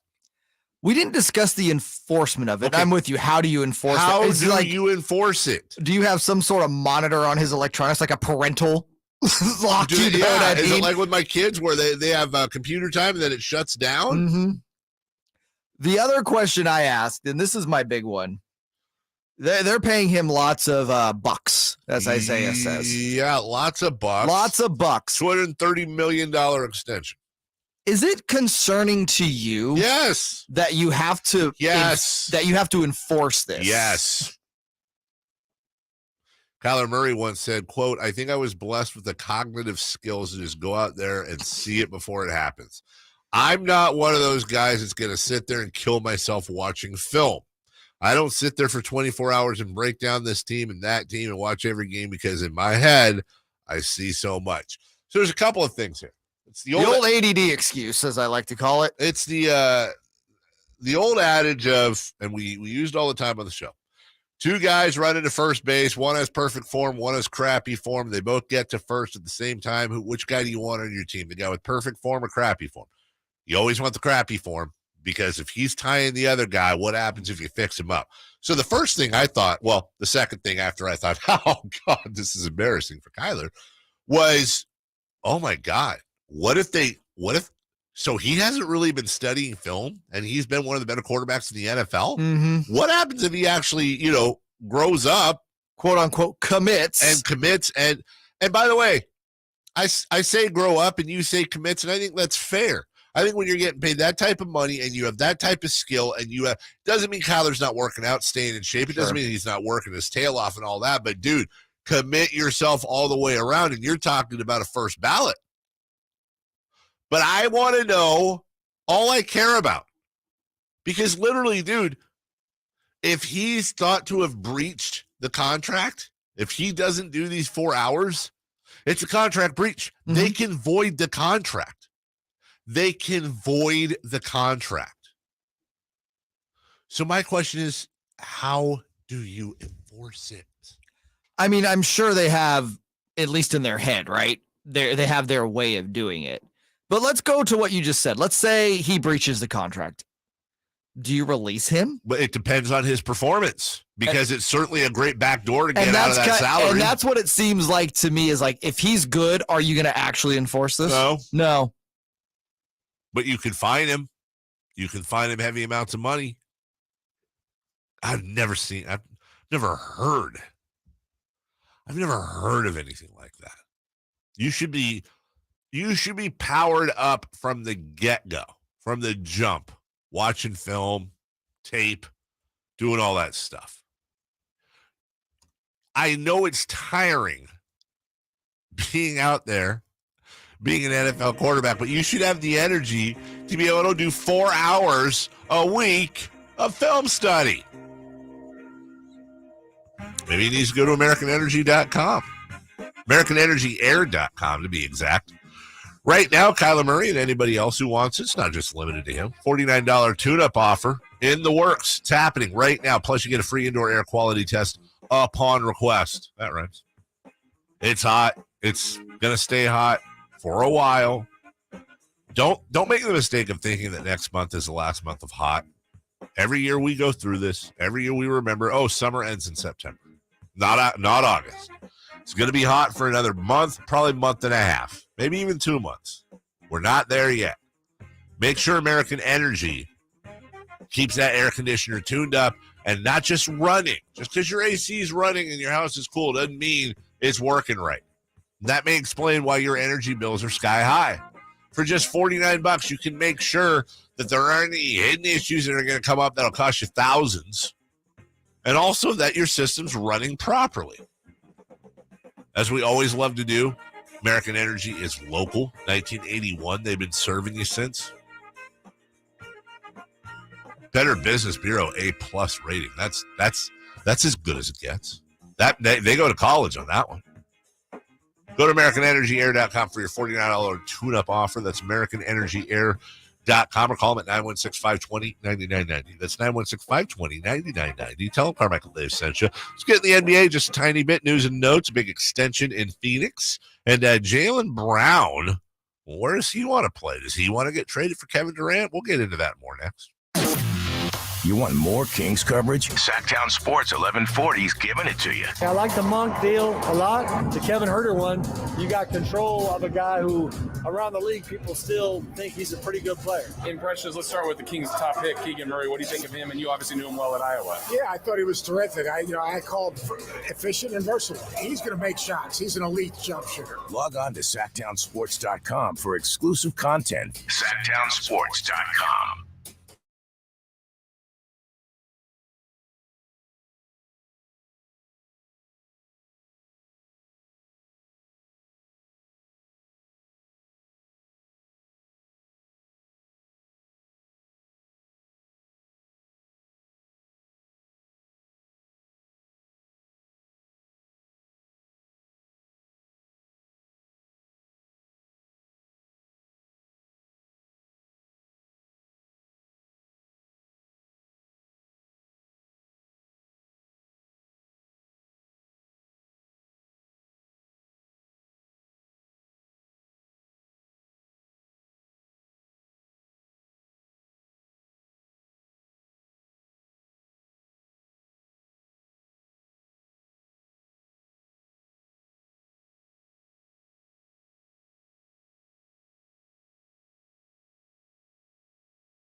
Make sure it's a hot one. Take a shot right now.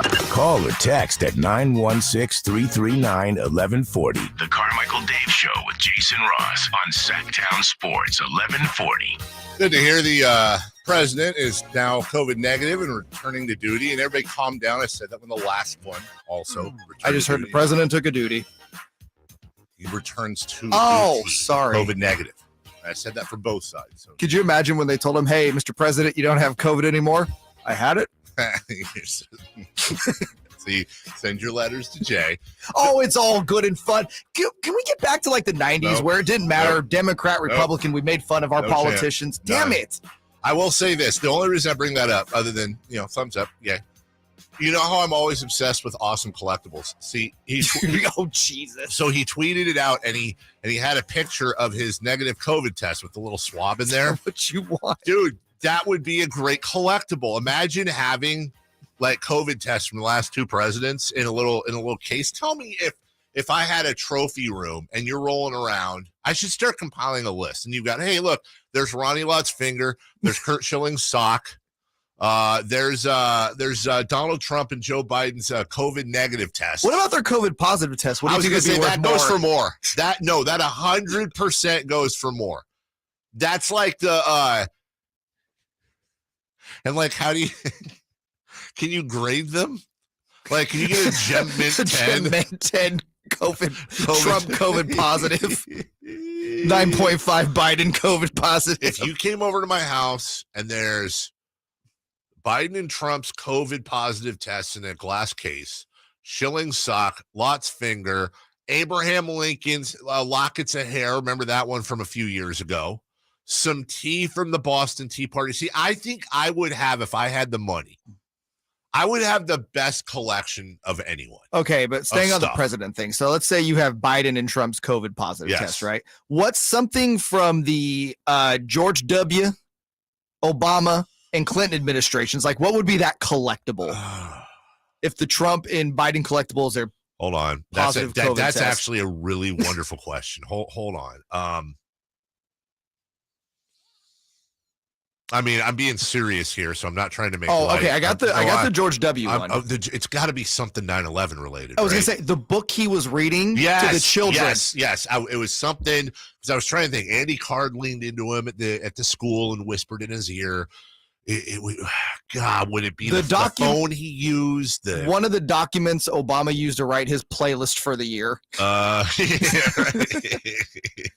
Yeah, and then Clinton, there's a lot of jokes to be made there that I'm not going to touch. I know exactly. Literally. Somebody said the shoe that got thrown at George W. That's pretty good. Obama's birth certificate. Idiots. That's really funny, actually. That's not funny. Yeah, we all know the dress, everybody. Yes, that's interesting. Now, hey, you know what? It's summer. We can just do that. We can do a whole show in August. Best presidential collectibles. One of Ronald Reagan's jelly beans. Right, exactly. One of the jars. You know what? HW, I feel like he was like just kind of like there almost, right? He got us through the Gulf War. Shout out to that. Maybe one of his spectacles. Oh.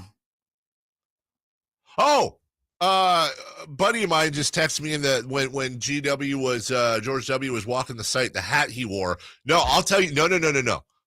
I got it. Thank you, Jeff, but I got it. The megaphone he used. Oh, that's pretty cool. The megaphone he used when he said, "I hear you," and the world's gonna hear you soon, and all that. When he did the Maggie in the YouTube chat just said the same thing. The bullhorn he used at Ground Zero. Yes, GW would 100,000% be the bullhorn. What is the segue here? Jaylen Brown got on a bullhorn and said he wants to stay in Boston. Oh, I was going to go with, hey, would it be cool to have the contract Monty Williams just signed the extension? Yeah, that'll work too. Good on us. We're trying, everybody. That's the motto of the program. We are trying. By the way, Mark Jones, voice of the Kings, coming up in just about 20 minutes. Kevin Nagle in studio in just about 30 plus. So we got a lot of stuff going on here. Monty Williams getting extension's a total no-brainer. I would like to know what he's making, though. Good money. Great money, some would say. Yeah, but here's the thing. What is that? Obviously, come on. Obviously, good money, $1 million is good. Heck. 100 grand. We have to put it in its proper NBA context. terms. Right. So what do you think would be good money for a head coach? Yeah. Versus great money? I think good money, you're making like 6.5 a year. Doesn't Pop get like 10 mil per? Is Pop the highest paid coach in the NBA? Let me look that up. I got highest paid NBA coaches in 2021. You look it up. And stop covering your mouth. Sorry, it's this beard. Oh, do not sell my info. Yes, I'm sure. Don't be an idiot. And no, I don't want to enter my email. Okay. Number 5, Nick Nurse.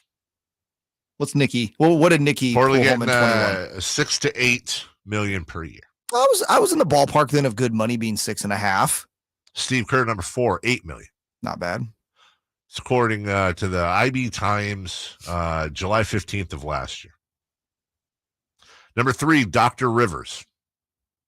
Well, he's a doctor. He should be amongst the highest paid. 40 million over 5 years, 8 million a year. Steve Nash, 8.7 million. Jeez. Joe Tsai believed in Steve Nash, didn't he? Greg Popovich, number 1, 11. It's close. I had him at 10. 11 million, which I think is about what Monty Williams is at. Really? I think he's getting Pop money. I think that's exactly what it is. All I'm saying is Monty Williams needs to send a fruit basket to Chris Paul with a nice thank you card. Maybe a good bottle of Martinelli cider. He was making, he did have a contract. It was at 4 years, 11 million. No, he got bumped. 2.7. I actually, he got a huge bump. I think I actually might be wrong here. I don't think it's 11 million. I think, in fact, I don't even know if the numbers are out. But here's my point. And I say this every time this comes up. I know it's a broken record. Let's say it again. Why we don't have, like Greg Popovich, why is he not making 20 million a year? Monty Williams, okay, maybe not 20. He hasn't been there long enough. He's never won a championship, but Monty should be easily making 10, 15. When you look and you compare that to NBA player salaries. Sure. Again, a middle of the road NBA player, I use that term very loosely, makes what, between 10 to 13? Somewhere in that range, your middle of the road guy? Yeah, I would say so. Who do you think should be paid more? And I know it obviously goes team by team and it depends on who the coach and the GM are, but I feel like the GM is actually more underpaid than the head coach at this point. Like if you're saying Pop makes 11, shouldn't RC Buford be making 12, 15? Yes. Well, I don't know. See, that's where it's an interesting conversation. It's tough. And because you also have to have it's like a catcher pitcher battery. Sure. You have to have that connection. Completely agree. And the pitcher usually gets paid a lot more than the catcher. But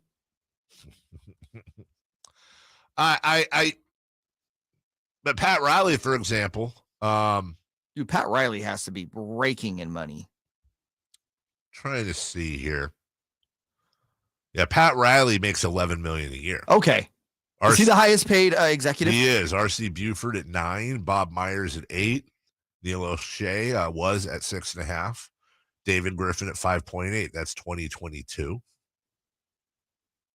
Of course, this is according to CareerExplorerGuide.com. Yes, CareerExplorerGuide.com, one of our go-to websites for all things sports. I'm sure they're getting it from somewhere.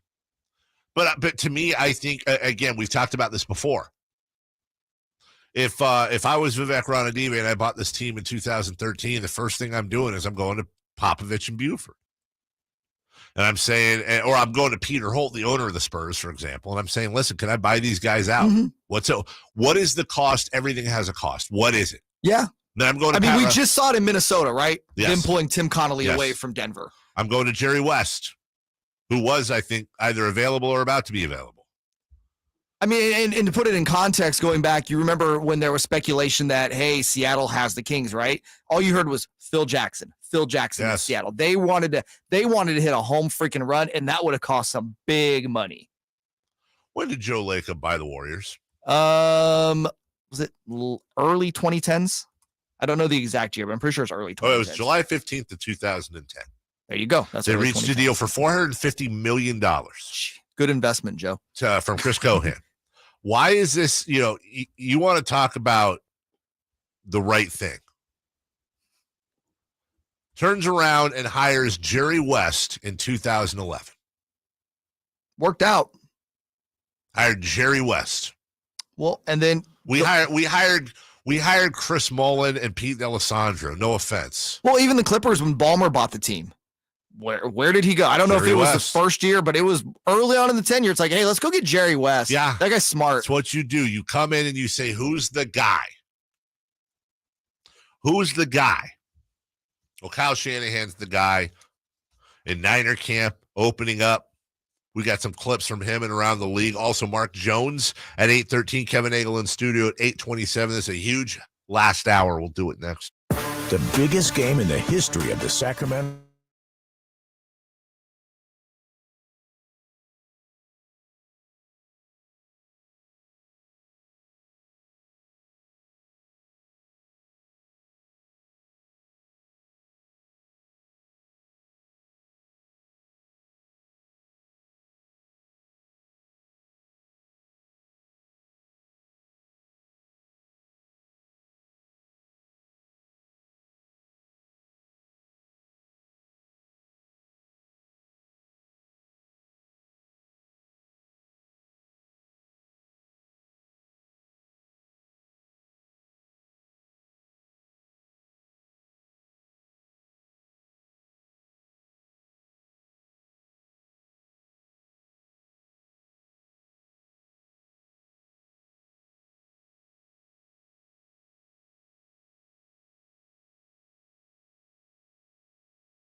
KHTK AM and HD1 Sacramento, KYMX HD2 Sacramento. From the Power Business Technology Toshiba Studios. It's Sactown Sports 1140.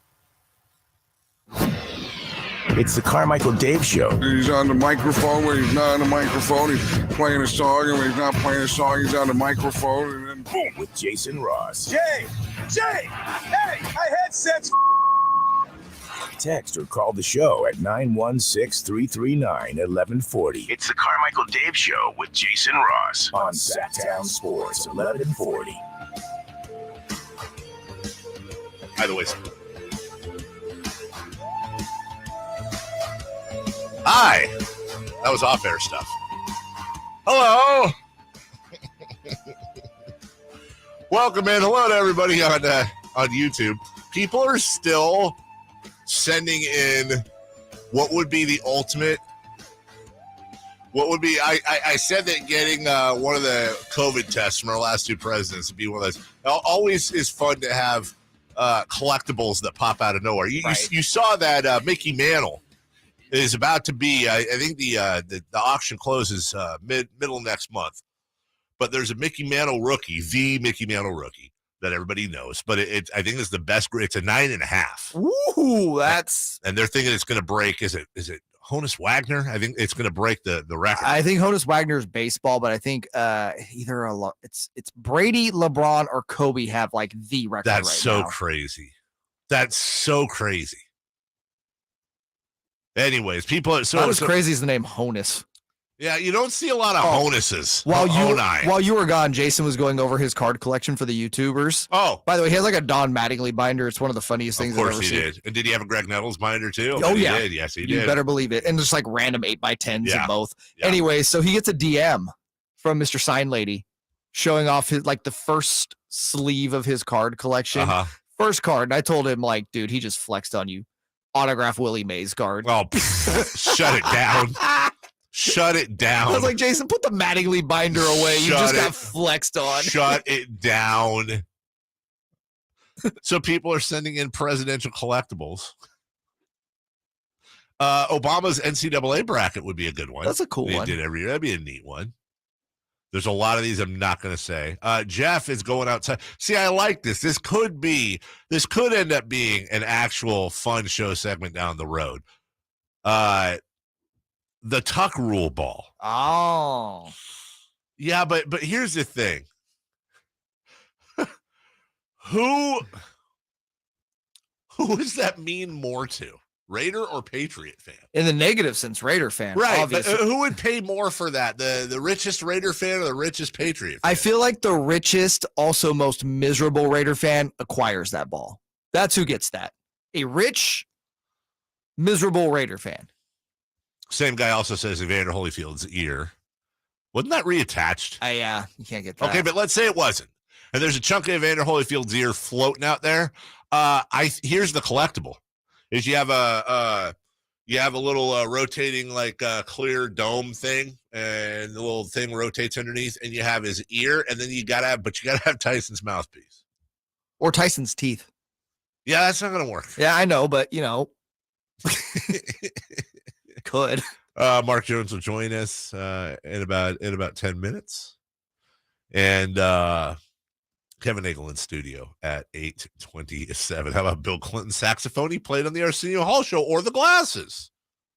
Time to move on to Kyle Shanahan. Yeah, because Clinton, we can go down a whole different. That's what I'm saying. Can we please come up with a Bill Clinton collectible like that doesn't involve things I'm not allowed to say or probably shouldn't say out loud on a family show? That would be great. That'd be bad. Mike Tomlin, we talked about this earlier. Here's the goal for his rookies. I said, here's the goal. You have to remind some of the younger guys that the Super Bowl is the goal, or do you anticipate them already knowing that? I don't imagine that I would have to remind them, but I do anyway. So that was kind of fed to him a little bit. Also, doesn't Mike Tomlin have like the shortest audio clips of any head coach in the NFL? Because he doesn't more so than Belichick. Here's him on micromanaging or not micromanaging the quarterback competition. I'll say this because I understand that that's the elephant in the room. We're not going to micromanage or overmanage this quarterback competition. The depth chart will not rest on every throw. I know that you guys will want to ask me every day and every throw, but we're going to be a little bit more steady than that. I think it's important from a leadership perspective to not overmanage it, to not be too impulsive. And so that's what I've relayed to those guys, and our actions will continue to display that mindset. Okay. Well, that was a little bit of a longer answer. Clay Campbell weighed in. I like this. On criticism of Lamar Jackson, and I want that texter that always rips Lamar to listen to this. I don't know if you've heard the latest. There was this anonymous defensive coordinator that came out and said if he has to pass to win the game, they're not winning the game. If he wins 12 straight MVPs, he's not going to be considered tier 1. What do you think about as a teammate of Lamar when you hear criticism like that? Well, that's a foolish statement. If you win 12 MVPs, you're the best quarterback of all time. Certain people always have their opinions, and you really can't care about what other people think. Everything, Lamar does is, if he goes out there and wins Super Bowl 3 years in a row, people are still going to be critics, so it really doesn't matter. We just handle our business and do what we do. But Lamar Jackson is a great quarterback. He's a guy that is just getting so much better each and every year. I know he's motivated by the critics, so I hope that craziness that comes out benefits us as a team. But at the end of the day, he's a phenomenal quarterback, a guy that I have a lot of respect for. I love going to battle with him. So let the haters talk. We let them chirp, and we just win football games. I'm a Lamar Jackson fan, and I agree with what Clay Campbell's saying. I will say this, though. If he won 3 straight Super Bowls, I don't think there'd be a lot more. I don't think people would be criticizing. You'd have your, How are you going to criticize that? By the way, my favorite thing was like the anonymous defensive coordinator and everybody assuming it was Jack Del Rio. Right. Well, at this point, isn't it all? Everything's Jack Del Rio's fault. George Benton here talking about Russell Wilson wanting him there for a while. We all want Russell here a long time, Ryan. I appreciate the question. Out of respect for his team, our team, we're just going to keep it in-house. Any discussions we may or may not have, I have a really good relationship, with Russ's agent, Mark Rogers, and at the right time, we'll get a deal done. Mm-hmm. Here's the thing. Did you see the picture of Russell Wilson with like the giant Tonka truck car behind him? Mm-hmm. And he's walking into the first day camp wearing his Broncos jersey.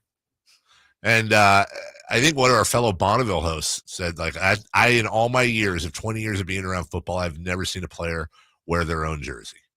Now, pretty great. Well, you see it on the field every Sunday. I was going to say, first off, you see it every Sunday. Secondly, is it bad to wear your own jersey? I don't know. I'm asking. What's worse, standing for yourself or standing for someone else, especially in professional sports? All right, different scenario. He walks in wearing an Elway jersey. An Elway jersey. Yeah. Okay, that's classic. We see guys do that all the time. He walks in wearing a Cortland Sutton jersey. Okay. He's standing for his new receiver. So you'd rather him do that than wear his own? Well, let me make it clear. I couldn't care less. I know. We're just having fun here. I think that would be more celebrated. But I don't think there's anything wrong wearing, I'm wearing my own jersey. What if he came in wearing his old Seahawks jersey? Okay, that's a problem. But it's not like nobody would know who Russell. It's not like he needed to wear the jersey to identify who he was. Listen, there's guys again that they'll show up wearing like throwback jerseys of different players. Do you find it weird if we're playing the Lakers, we being the Kings, and Davion Mitchell walks in with a Kobe jersey on? Released, cut immediately. Wow. Cut. Okay. Sorry, Davion, awesome. Traded. Okay, traded immediately. Same scenario. They're playing the Magic. He walks in with a throwback Penny Hardaway jersey. Wait, what jersey? What Laker jersey did you say? Kobe. Oh, Yeah, okay, you hate Kobe. Yeah, hold on. I'm trying to think if Kobe's an exception. At this point, he is. Okay, here's the thing. Okay. All right, here's the rule.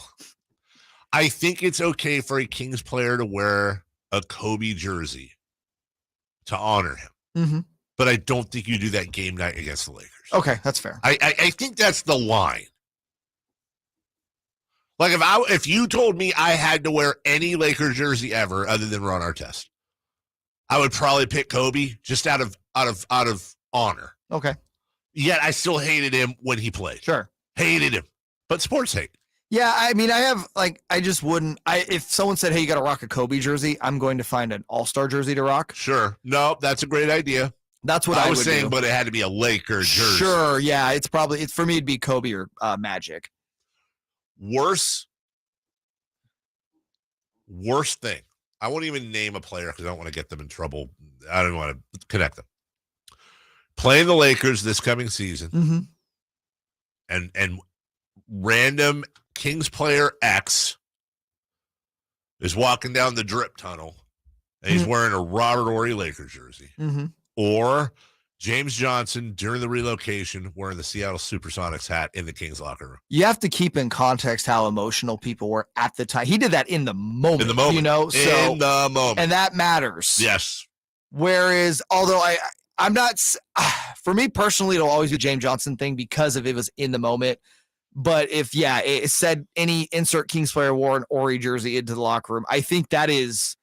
Isn't it 1A and 1B probably? Yeah, and I think that this plus he ticked off Gary Gerald. Yeah, you just don't do that. You don't do that. If you upset Gary Gerald, you're a bad person. You're on the banned list forever of just life. Danny in Chula Vista says this. Hi, I was Danny. waiting for this. Guys, Chula Vista.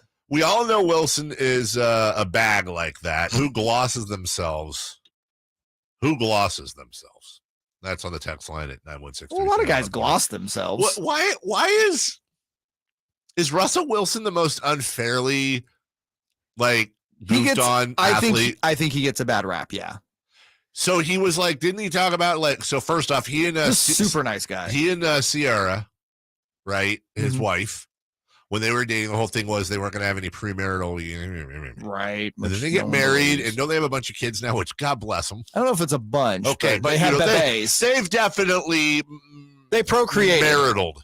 Yes, they consummated. Like no drugs, no bad press, good at sports. Outside of him playing for the Seahawks, I never had an issue with Russell Wilson. What has Russell Wilson ever done wrong? He's raising another man's child. I mean, is he really? Yeah, Fincher's kid. Oh, I didn't know that. Yeah. I don't know that. Okay, there you go. No, I guess that's my question. Like, honestly, maybe there is something that I don't know. What has Russell Wilson ever done? I know he had the micro bubbles drink. Like, what has he ever done bad? He's just kind of he's not cool. Russell Wilson is just a dad. That's so are all his That's fans. My point. 90% of the NFL audience is old fat dad. I feel like Russell Wilson is not cool, but Russell Wilson's not lame, but he's not cool. You know what? Being a good guy, being good at your job, raising someone else's kid, having your own kids, having a beautiful wife, being a good dude. You know what? That's cool, Jay. That's cool. Okay? It's not cool. It's just not lame. People think Jake Paul is cool. No, Russell Wilson is cool. No, okay. There's a segment of society that thinks Jake Paul's cool. And you know what? They're not cool. People are sitting around with their Modest Mouse and Panic at the Disco and Dan Fogelberg albums being all cool. Russell Wilson is cool. So is Mark Jones, voice of the Sacramento Kings. He will join us in just 1 minute. Don't go away.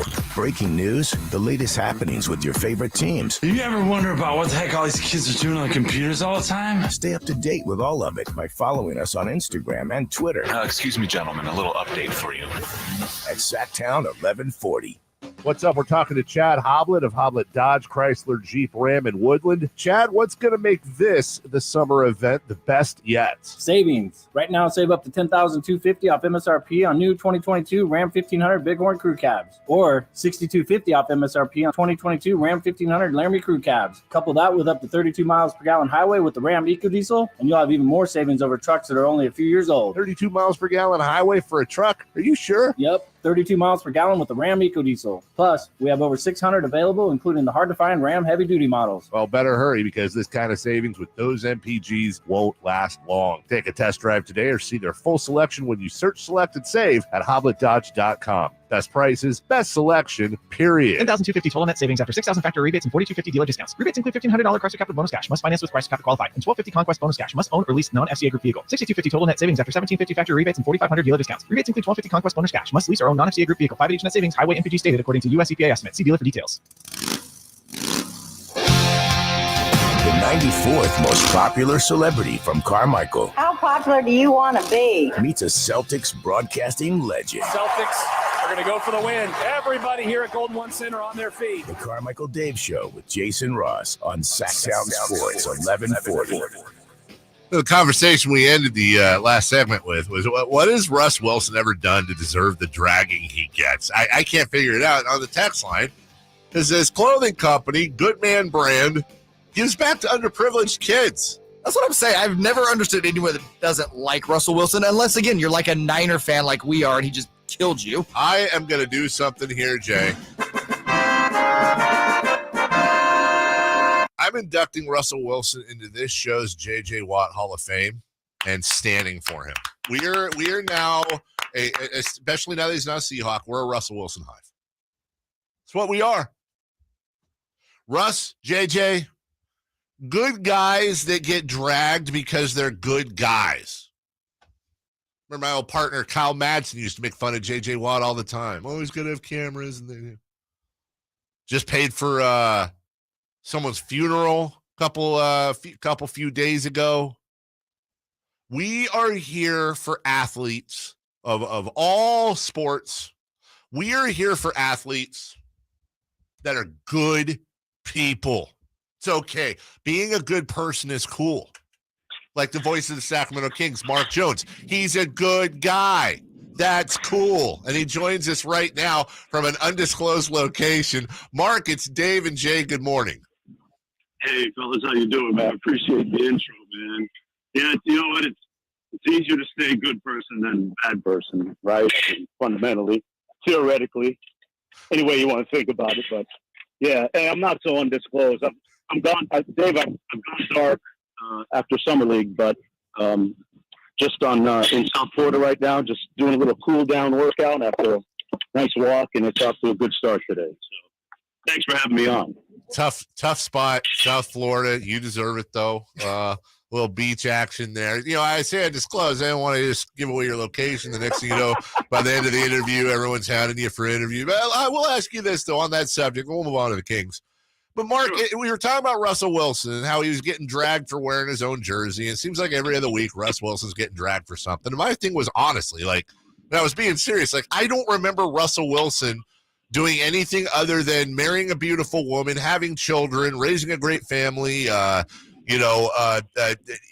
it's like LeBron even sometimes. And I know LeBron's a far more controversial guy, but, you know, what has LeBron ever done but come from poverty and raise a wonderful family and stay married and do all, like, why do we drag, and by we, I mean the royal we, Mark, why do we tend to drag people that are just cool, normal, you know, happy, good people? Man, it's the old saying, this is why we can't have good things, right? Because at some point, man, people are going to nitpick and try and find warts where there are no warts. And like you said, you know, those are two great unfortunate targets. I mean, LeBron is, you know, he's only controversial and bad in the eyes of those who don't want to see justice and people raising themselves up to another level economically, socially, and otherwise in life. And I don't know what Russell Wilson has done to deserve it either. I think there's a mentality out there of people that we just want to find bad sometimes where there is none. It's you know, I think it comes down to an inability to handle success and a thinking somewhere in the recesses of our deep minds that things aren't always supposed to be good, you know, and that's the devil that we fight, I think, sometimes as media, as our country at large, you know. It's well said. It's weird. It is weird. And one of these days, Mark, you'll have to indulge me. I've ever since you came here, I've always wanted, one of these days we got to do I'd love to spend a good amount of time with you, maybe doing an off-air thing or something, a podcast. I think it'd be nice to have a conversation about a lot of things in the world that I think you and I see eye to eye on, and a lot of things you could certainly teach me about. But you're right. Yeah, you know what? It's funny you say that. I'd love to do that too. I was thinking about the whole Kyler Murray thing yesterday and how he's a kid that, you know, got a new contract. We all know, and that clause is in there for him to do 4 hours of extra homework. And I'm thinking that puts out such a negative narrative on him as a quarterback, and especially as an African American quarterback. You know, I think about how okay, why is that? That makes him look almost lazy and unwilling to do the work as a quarterback. He wouldn't be that talented. He wouldn't have been a number one pick if he wasn't that good to begin with. But then I think, geez, back in the day, Broadway Joe Namath was celebrated by the masses and the media for being a party animal in New York City and being seen with all these beautiful people around town and in clubs and smoking cigarettes and cigars after games. And, Kenny Stabler was a quarterback that was celebrated by the masses and the media for being a beer-drinking dude that hung out by the jukebox and then went out and threw touchdowns on Sundays. But somehow Kyler Murray is interpreted different, and you got to put a clause in his quarterback, Is this a second? Mark, is it a second cousin to Lamar Jackson should be a wide receiver? Yeah. Hey, listen, I can tell you a fact. I know the guys that recruited Lamar Jackson to Louisville, okay? The assistant coach that convinced Bobby Petrino to give him a scholarship had to talk to him for hours upon hours to let him play quarterback because Petrino didn't think he was a quarterback. And who was the first guy standing up clapping for Lamar Jackson when he won his Heisman Trophy? Bobby Petrino. Yeah. Small world. Yeah, man, we got a ways to go. But hey, we're getting there. Voice of the Kings, Mark Jackson, with us. Well, we can't. Did I say Mark Jackson? Wow, there you go. That's called worse things, man. That's the most embarrassing thing I'll do all day. Jesus. Mark Jones with us. Pass like him. I would shoot first. You know what's funny? I was actually looking at it because we were talking. Here's exactly how that happened. Not that you care. We were looking at a list of the highest paid coaches in the NBA, and Steve Nash, I think, was third highest. Then I went into all-time assist leaders. I'm going through there. Just met Mark Jackson. Just went through Mark Jackson. By the way, would you have guessed? And I'm not getting into whether or not he deserves it or not. But if I'd said who are the top 4 highest paid coaches in the NBA, would Steve Nash have been on your list? I don't think so. Surprised me. I don't think so. Yeah. That's a little bit of a shocker. It is. When it comes to what he went through last year, he didn't get paid enough, though. No, oh my God, and that's the thing, and what they're still going through right now, and that's a whole different Donahue right there. When it comes to our local team, though, Mark, I always struggle with this. Last year, Davion Mitchell was co-MVP. Everyone, best defensive player in the history of the game. They won the summer league. Here we go. And not that Davion had a bad year at all. His year was just fine. It was great. But when you go to Keegan Murray now, second straight year, King wins MVP. They didn't win the title, but still, we got what we wanted out of Keegan. How do you take summer league and bring that into the regular season? Do you put stock in it at all? Yeah, I do. I think it's too easy to dismiss and discount summer league as just glorified pickup basketball. There's a lot of players who are anywhere between, I think, 7 and 15 on rosters that are playing in summer league. And when you go to summer league every year, as I have over the last decade and a bit, you realize that there's a lot of talented basketball players on the planet, and a lot of them are not in the NBA. So what Keegan Murray was able to do shouldn't be discounted, and him winning the MVP was great. I thought that he did what he was supposed to do. I thought he went beyond what he was supposed to do. I love the poise that he showed in, knowing that the first play of every game was going to be called for him and setting his man up to get open. I like the fact that he played it at his own speed. And I think his most impressive game was that game that he played against Chet Holmgren, being able to, defend on the perimeter. And I think ultimately, guys, that's going to be the challenge for him is how does he guard wings who are a little bit shorter and a little bit quicker. You guys can use that. I got one more to go. Yeah. I'm sorry, Dave. It's okay. I got one more set of clean and press, and I think I just finished. Hey, I was losing my stinger quickly, man. I'm not gonna lie to you. That was a flex. That was literally, that's one of the best casual flexes I've ever had on the show. I was just finishing my clean and press there. You can have that, guys. Well done. I'm walking away from the bar right now. Last thing, you were fantastic about a week ago. Twitter is always a blast. Just want to say on behalf of Sacramento, It's always nice to mix it up with other cities. I never understand it. Every city's got their own thing, but you had Sacramento and Detroit trying to flex on each other. You got in the middle with them clean and press muscles of yours, and well done. You guys, I've never in my 32 years of covering the NBA with ESPN and the 4 years before that with TSN in Toronto, I've never heard of Sacramento described in that detrimental way. Yeah. Never. Now, I'll be honest with you. I don't know that it's always going to be top 10 in the league, but it's certainly not going to be bottom 5. Let me just I'll leave you with this. There's probably about 3 NBA cities that I'm booking the last flight in and the first flight out. And Sacramento has never been one of them. Wow. Never. Yeah. Appreciate one day over dinner, I'll let you know who those 3 are. Yeah, we don't want to start that up again. That is the voice of the NBA, or the Kings and the NBA, and so much more. You see him all over the place during the season. No one works harder in this business, whether it's basketball, football, or so much more than our good friend Mark Jones. Mark, good to talk to you. Looking forward to seeing you here in just a couple months. Keep getting swole, walking the beach, and enjoying your off season. Thanks, Dave. You guys take care, man. Keep up the great work. All right, thanks, brother. Appreciate it. That's Mark Jones, the great Mark Jones. Jones, not Jackson. Literally had the assist leaders up in front of me. Mark Jones with a great assist on that call. It's so good that he's a good dude like that. That's gonna throw me for the rest of the day. The show's done. You're done. That's not as bad as the home run king Pete Rose, but I feel like it's top 5. We'll take a break. I'm gonna go. Okay, we're gonna do some maneuvering because our guest is late. Fine. We're gonna move what's hot and what's not in the news to the next segment. That way we have a full segment with Kevin at the end. Oh, okay. So the very next segment, we're going to do news and celebrities. Correct. And then because I want to give him the full segment. We'll finish out with Kevin. He's going to be disappointed, but hey, live with it. He's got plenty of things to not be disappointed about. We'll visit with him in studio here in a few. News and notes next. The biggest game in the history of the Sacramento Republic FC happens Wednesday night. Tune in as the Republic takes on MLS's Sporting KC in the semifinal of the Lamar Hunt U.S. Open Cup. Coverage begins at 7:15 on Sactown Sports 1140.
It's not good. Brought to you by American Energy Air and Solar, Sacramento's complete heating and cooling company, and second opinion partner. Who's hot? Douglas Dale Christie's Mariners of Seattle, Washington. Hey. With last night's walk-off, the Mariners secured their 8th win this season when trailing in the 9th inning or later. That's 2 more than any other MLB team, including 2022. The Mariners have led the league in 1-run wins in 3 of the last 5 seasons. They have 23 this year. That's a fun story, by the way. It is. I can't root against the Mariners. They're as loserly and arguably more than our They Kings. are more than the Kings. Yeah, I can't root against them. Who's not? Me. Well, yeah. Me, because I called Mark Jones Mark Jackson. And by the way, you want to make it worse? Are you hijacking my segment? During the break, you know who texted me? Did you call Kevin Nagle Kevin Durant? No. Yeah, Mark Jones texted me. Thanks so much for the interview. Wonderful things. You guys are great. And he goes, by the way, I get called Mark Jackson, 10 times a week. That makes it worse. Like, don't be a good guy about it. Well, because he is a good guy. Yell at me. Do something. Complain to my buddy. Do something. That was terrible. A little guilt there, are we? I'm wearing it like a black eye. Big backpack. Yeah. Right, Someone punched you in the face. Who else is not hot? The NL West. Yeah, that's true. You got the Giants. They've lost 6 straight, but the Dodgers, who have the best record by far in the NL West at 64-32, have lost 2 straight games at home to the Washington Nationals, the worst team in the National League, at 34-65. Yeah, that's terrible. Yeah. And then Carlos Rodon kicked a bat into a guy. I can't, by the way, Rodon mentioned that the bat did nothing wrong. The bat was Post-game. I went and saw the post-game interview. He did say he should have kicked the bat. The bat did nothing. It hit his teammate, who also did nothing wrong. He needs one of them squeezy putty things. Oh, yeah. When you're angry. Want to do the news? Yeah, let's do it. Stand by on this frequency. It's time for the news of the day. Thank you for ruining the show and dropping a steamer on my journalistic integrity. Today's important headlines, intelligent analysis, hard-hitting interviews. Yeah, this is none of those things. Here's Carmichael Dave and Jason Ross. Oh my God, I love those guys. Here's Carmichael Dave and Mark Jackson. Thank you. And from the 916, by the way, our guest is here. I'll go grab him. From the 916, at least he didn't call Mark Jones the home run king. Actually, I think you would have preferred that. I probably would have. The LIV, I don't call them live because it's a Roman numeral. The LIV Golf League is expanding to 14 tournaments. 8 tournaments were this year. It's expanding to 14. And it's 2023 schedule with 48 players on 12 established team franchises competing for $405 million in purses. 405, just to give you an idea, they were competing for $255 million this year. Let's do some quick math. I even have my iPhone calculator out. $405 million divided by 48. If everybody won equal amounts of money, which we know is not going to happen, that would be an average of $8.4 million per player. Now, just to give you an idea, in 2021, okay, because 2022 is not done, John Rahm led the PGA in money earned. Now, of course, they have endorsements and but they do the same thing in the LIV Tour. John Rahm was the money leader, 2021. $7.7 million. Followed by Patrick Cantlay at 7.6, Bryson DeChambeau, member of the LIV Tour now, at 7.4. Now, granted, there was some, what do you call it? There was some COVID-y stuff going on. Scotty Scheffler this year, $13.1 million. So next year, the 48 players on the LIV Tour, Just saying, Jay. Yeah, I'm hearing money. I like they're money increasing talk. the money next year. If you divided it amongst the 48 players, they would average $8.4 million a year, which would have, by the way, led the PGA Tour last year. Not bad. Without further ado, because he's getting everything together. See, the problem is, dude, when you put headphones on, you got a great head of hair going today. It's a big day, Kevin. All I can get, Dave. I'll take all the hair I can get, man. I wake up every morning and there's like 450 on the pillow. They're screaming. They're holding on for dear life. Hey, at least that didn't happen to you at 23. I want to hang out with bald people because they say, "Where's Mr. Nagle? He's the guy with all that hair." He's the guy with all. Yeah, you got a fine head of hair from the front. You know what? I'm going to start to grow my eyebrows out.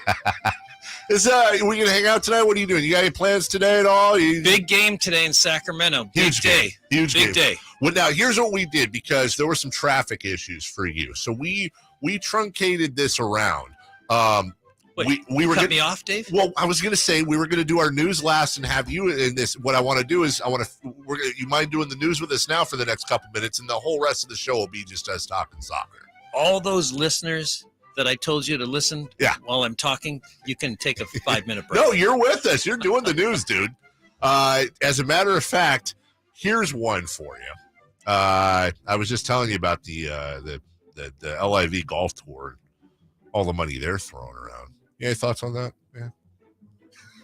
It's a capitalist system. It is a capitalist system. But. Yeah. But. It's a capitalist system, but. Here's a guy yesterday, talked about this earlier today. Guy bet on 3 guys to hit home runs. Starling Marte, Byron Buxton, and Cal Raleigh.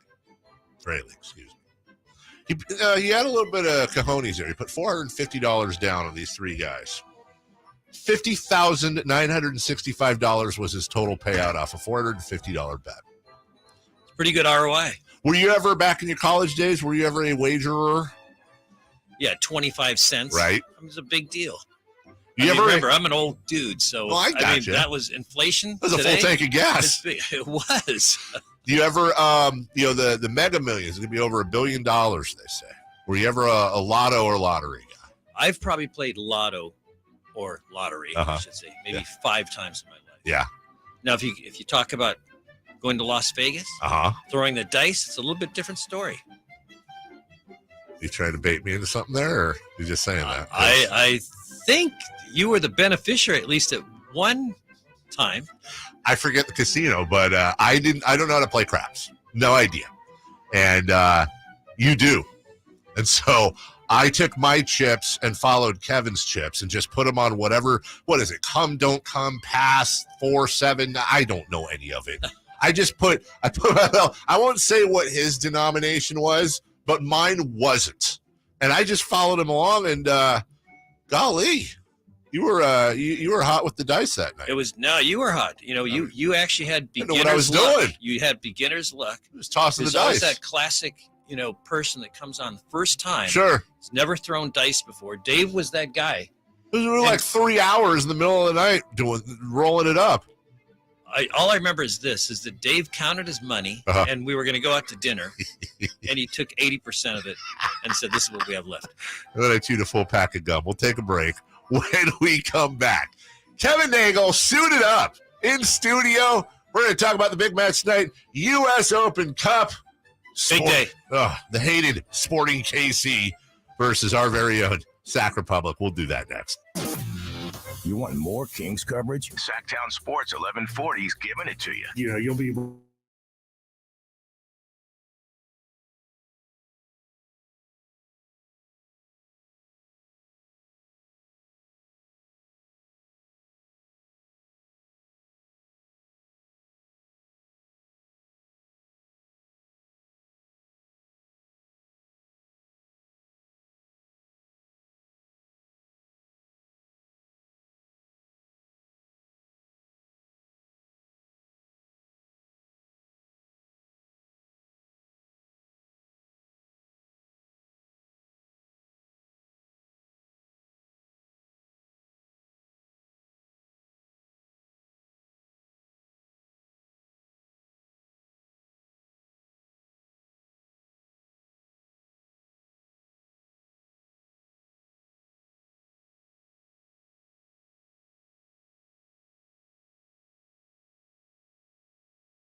Live and local. Live and local. It's the Carmichael Dave Show with Jason Ross. All right. I'm embarrassed because it's 8:44. I just left the room to get our esteemed guest, Kevin Nagle, owner of the Republic, see if we had a cup of coffee. I went to our coffee maker, put some coffee in there. Something felt wrong. So I kind of put it to my lips. That was yesterday's coffee. Nobody's made coffee today. I'm not saying that. By the way, I'm looking at you, Jim. There's no new coffee. Well, first of all, I don't make the coffee. That's a Tom Maley That's a Tom Maley thing, and he's gone. Also, let me just say this much. All your future guests. Right. Bring your own coffee. Maybe have a little bit more respect than me. Hold on. It's not, that is great advice, but not for the reason you're thinking. Bring your own coffee because that's not coffee. That's motor oil. Yeah, it's thick. It's thick. And that can give you some stomach issues throughout the day. You think? We don't want anything like that at all. It'll wake you up, but man, it wakes up everything if you catch my drift. You're awake. That might have been by design. That might have been by design. You're awake anyways because it is listen, it's been a lot of ups and downs for you for this franchise, speed bumps and hurdles and, great moments and not so great moments. But is it hyperbole to say this is the biggest game in the history of the Sacramento Republic? Is that too much? It's not hyperbole. It's a fact. Yeah. I mean, the reality is we've won some big games, and I mean, we obviously won a championship. That was huge. But we're in the semifinals of the U.S.'s biggest open tournament in soccer. And there's 4 teams left. And then there's a USL team, a little team from Sacramento that has had to sort of fight it above its weight for the last couple of years. And here we are. We have a chance. Hey, mute your phone there, guy. We have a chance, right, to make history. We have a chance. I think if we look, I believe we can win these games. I really do. We're going to be playing a very tough, very hungry, Sporting Kansas City team because the reality of it is that they're probably not going to make the playoffs in MLS, but they're one of the storied franchises in this tournament. Yes, they are. I mean, Lamar Hunt, is all Kansas City. That's exactly right. Owns the team. The family owns the team, and they're a great organization. When we were making our run into MLS, they were extremely accommodating. Let us come and see how their organization ran, best practices, and so I have a lot of respect for them, except when we get on the pitch tonight. No respect. You respect them, but you respect their skill, but we're out there to stomp their faces. We do. They've got, I understand that the entire ownership has come to town. They've come to watch this game. So they're going to be there and we'll be very professional to them. Now, obviously you own the team, but you're also a fan, but you're a casual from what I understand compared to your sister. Your sister apparently is a diehard. Oh, my sister Maureen, she might even be listening right now. Yeah. She lives outside of Houston, Texas. She knows more about soccer than I do. She's played it her whole life. Gotcha. My sister, I think I'm probably exaggerating a little bit, but she'll correct me. That my sister's over 60. She was playing up until just a year or two ago under 35s. You're in competitive. Seriously? Yeah, she's tough. But she analyzes every game. She knows the players. I feel sometimes she knows the players better than I do. But all kidding aside, she's here. She's going to be at the match tonight. And you're seeing really a lot excited of that. with her husband, Terry. You're Great guy. You're seeing a lot of that. So Maureen and Terry are out here coming out from the Houston area. You've got people coming from all over, and then also here locally. It's the toughest ticket in town. And even people I've had approach that are don't know a soccer ball from a tethered ball are trying to get in and head out there tonight. Because I think even if you're not a soccer aficionado, it's that local pride, that community pride that means so much to us. That's really infecting everyone. No, it was fantastic. I mean, really, it tells me about the power of when you win. Also, I think it tells us about the power of Sacramento fan base. It's just been fantastic. I mean, we sold out, I think, just if you add the 2 tranches when we sold tickets, it was under an hour. I mean, as fast as I think that people could order, the tickets are moving. And so we're excited. I think it tells me, as I think I've talked to in other places, that we have to revisit really the size of the stadium. Yeah. the one that we want to build. Well, you've kind of the one that we're okay. So let me catch everyone up here because we talked about this a bit yesterday. You were on with Michelle Dapper, our friends over at KCRA, and we played the clip. Actually, it was the day before yesterday of you talking about the stadium, and we talked about how much that means just for the city alone, getting concerts and live events down here, not having to travel all the way up to Wheatland. But soccer would be the foundational tenet there. And it's stuff like this makes you think maybe that thing either needs to be bigger or more expandable or a combination of both. Yeah, really, I think a combination of both. I think it depends upon the venue and what it is that you're, or I should say, what event that you're actually going to be showcasing. But I think then when it comes to soccer, I see that really we've got to revisit that. I mean, look, we're going to be coming in the next couple of years. We're going to see the World Cup. That's going to have an incredible impact on a lot of different areas within that sport. I mean, we're going to see huge growth within soccer. It's going to pass some of the major sports. Now, I know you're getting asked this all the time, so you say what you can. What's between now and building the stadium? What are the speed bumps you're comfortable talking about? What needs to get done? Other than a lot of money. First of all, we got to win tonight. Right. I think we'll win the next game. I think we need to look at the conference and get in the playoffs and win some big games there. Okay. We've got a chance. This is a very tough thing, what Sacramento Republic is doing. Sure. I mean, to try to win this tournament and at the same time compete and get the playoffs. Typically, teams do one or the other. It's very difficult to do both. Hats off to Mark Briggs, our coach, and then also Todd. We've got to really manage the team and the players. And I'm sure that those who are listeners who are big fans of ours saw that on Saturday night, we had a lot of players in there that have not played very much over the course of the year. Yeah. We played a very competitive team against a very good Phoenix, even though they've had some tough matches. They historically, it's a well-coached team. We played to a tie. We could have won that game. Sure. But we've got several games that we're playing, and I think that's really the important thing, Dave, is we've got a game tonight, we've got a game Saturday that's on the road, and then we've got a couple of games that come back to back as well. So a lot of games in a really short period of time. You get tired legs, you get fatigued, and so this is a very ginger time. That's the reason why I said at the very beginning that it's either one or the other. Typically, people will try to make a run at the cup. They'll try to make a run at the cup at the very beginning to see how well you do, because it's one and out. And as long as you keep winning, and so we're winning. Yeah. And I said to our coaches, I've said to Mark, I've said to Todd, we're going to go for both of them. Mm-hmm. Well, and you are. And tonight, biggest win in franchise history. Yeah, it's really great. If it I've were to gotten a lot of texts and a lot of good lucks from a lot of different people around the country.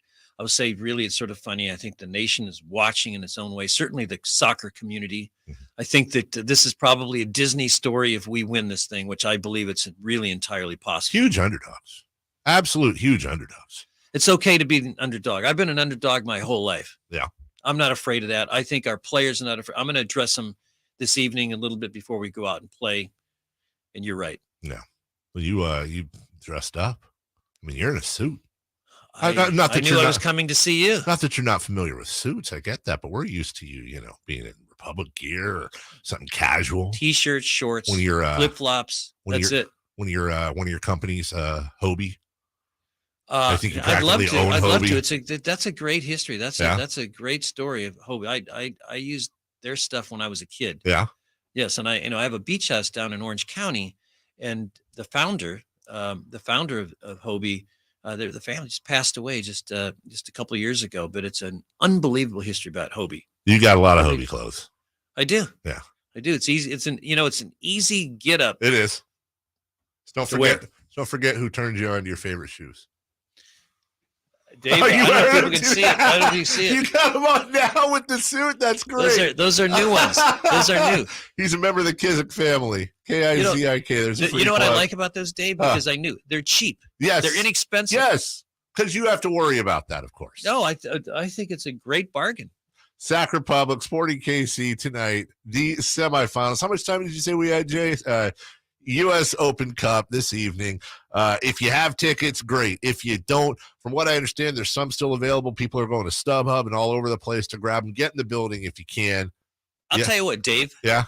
If anybody's listening and they don't have tickets tonight, if they call in the next 60 seconds, I don't know if that's even possible. I think it's possible. 1-800-920-1140. 60 seconds, we'll get them tickets. I heard there was no.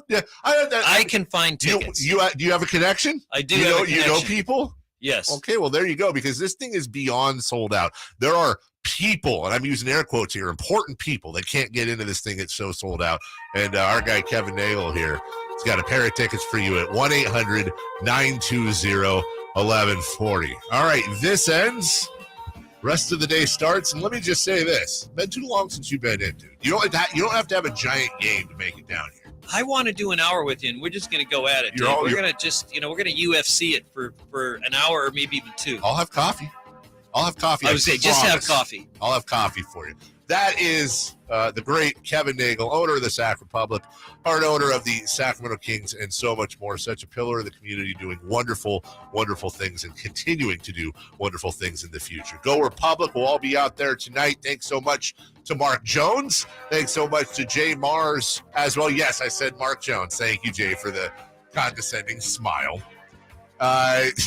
Jim Rome is next. Don't forget Cattles and Rami this afternoon, and we will be broadcasting the game, the Republic game, right here on Sports 1140 KHDK. So for everybody involved, take care. Bye-bye now.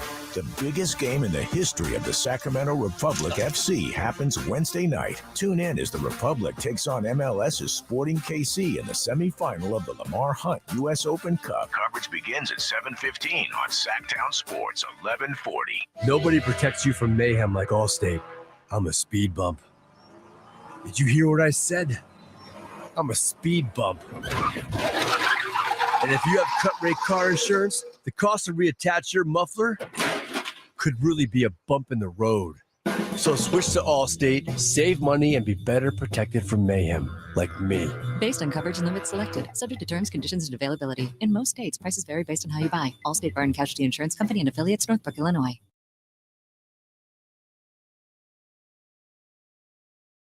Casino, Sacramento's #1 poker room, wants to invite all of you to soak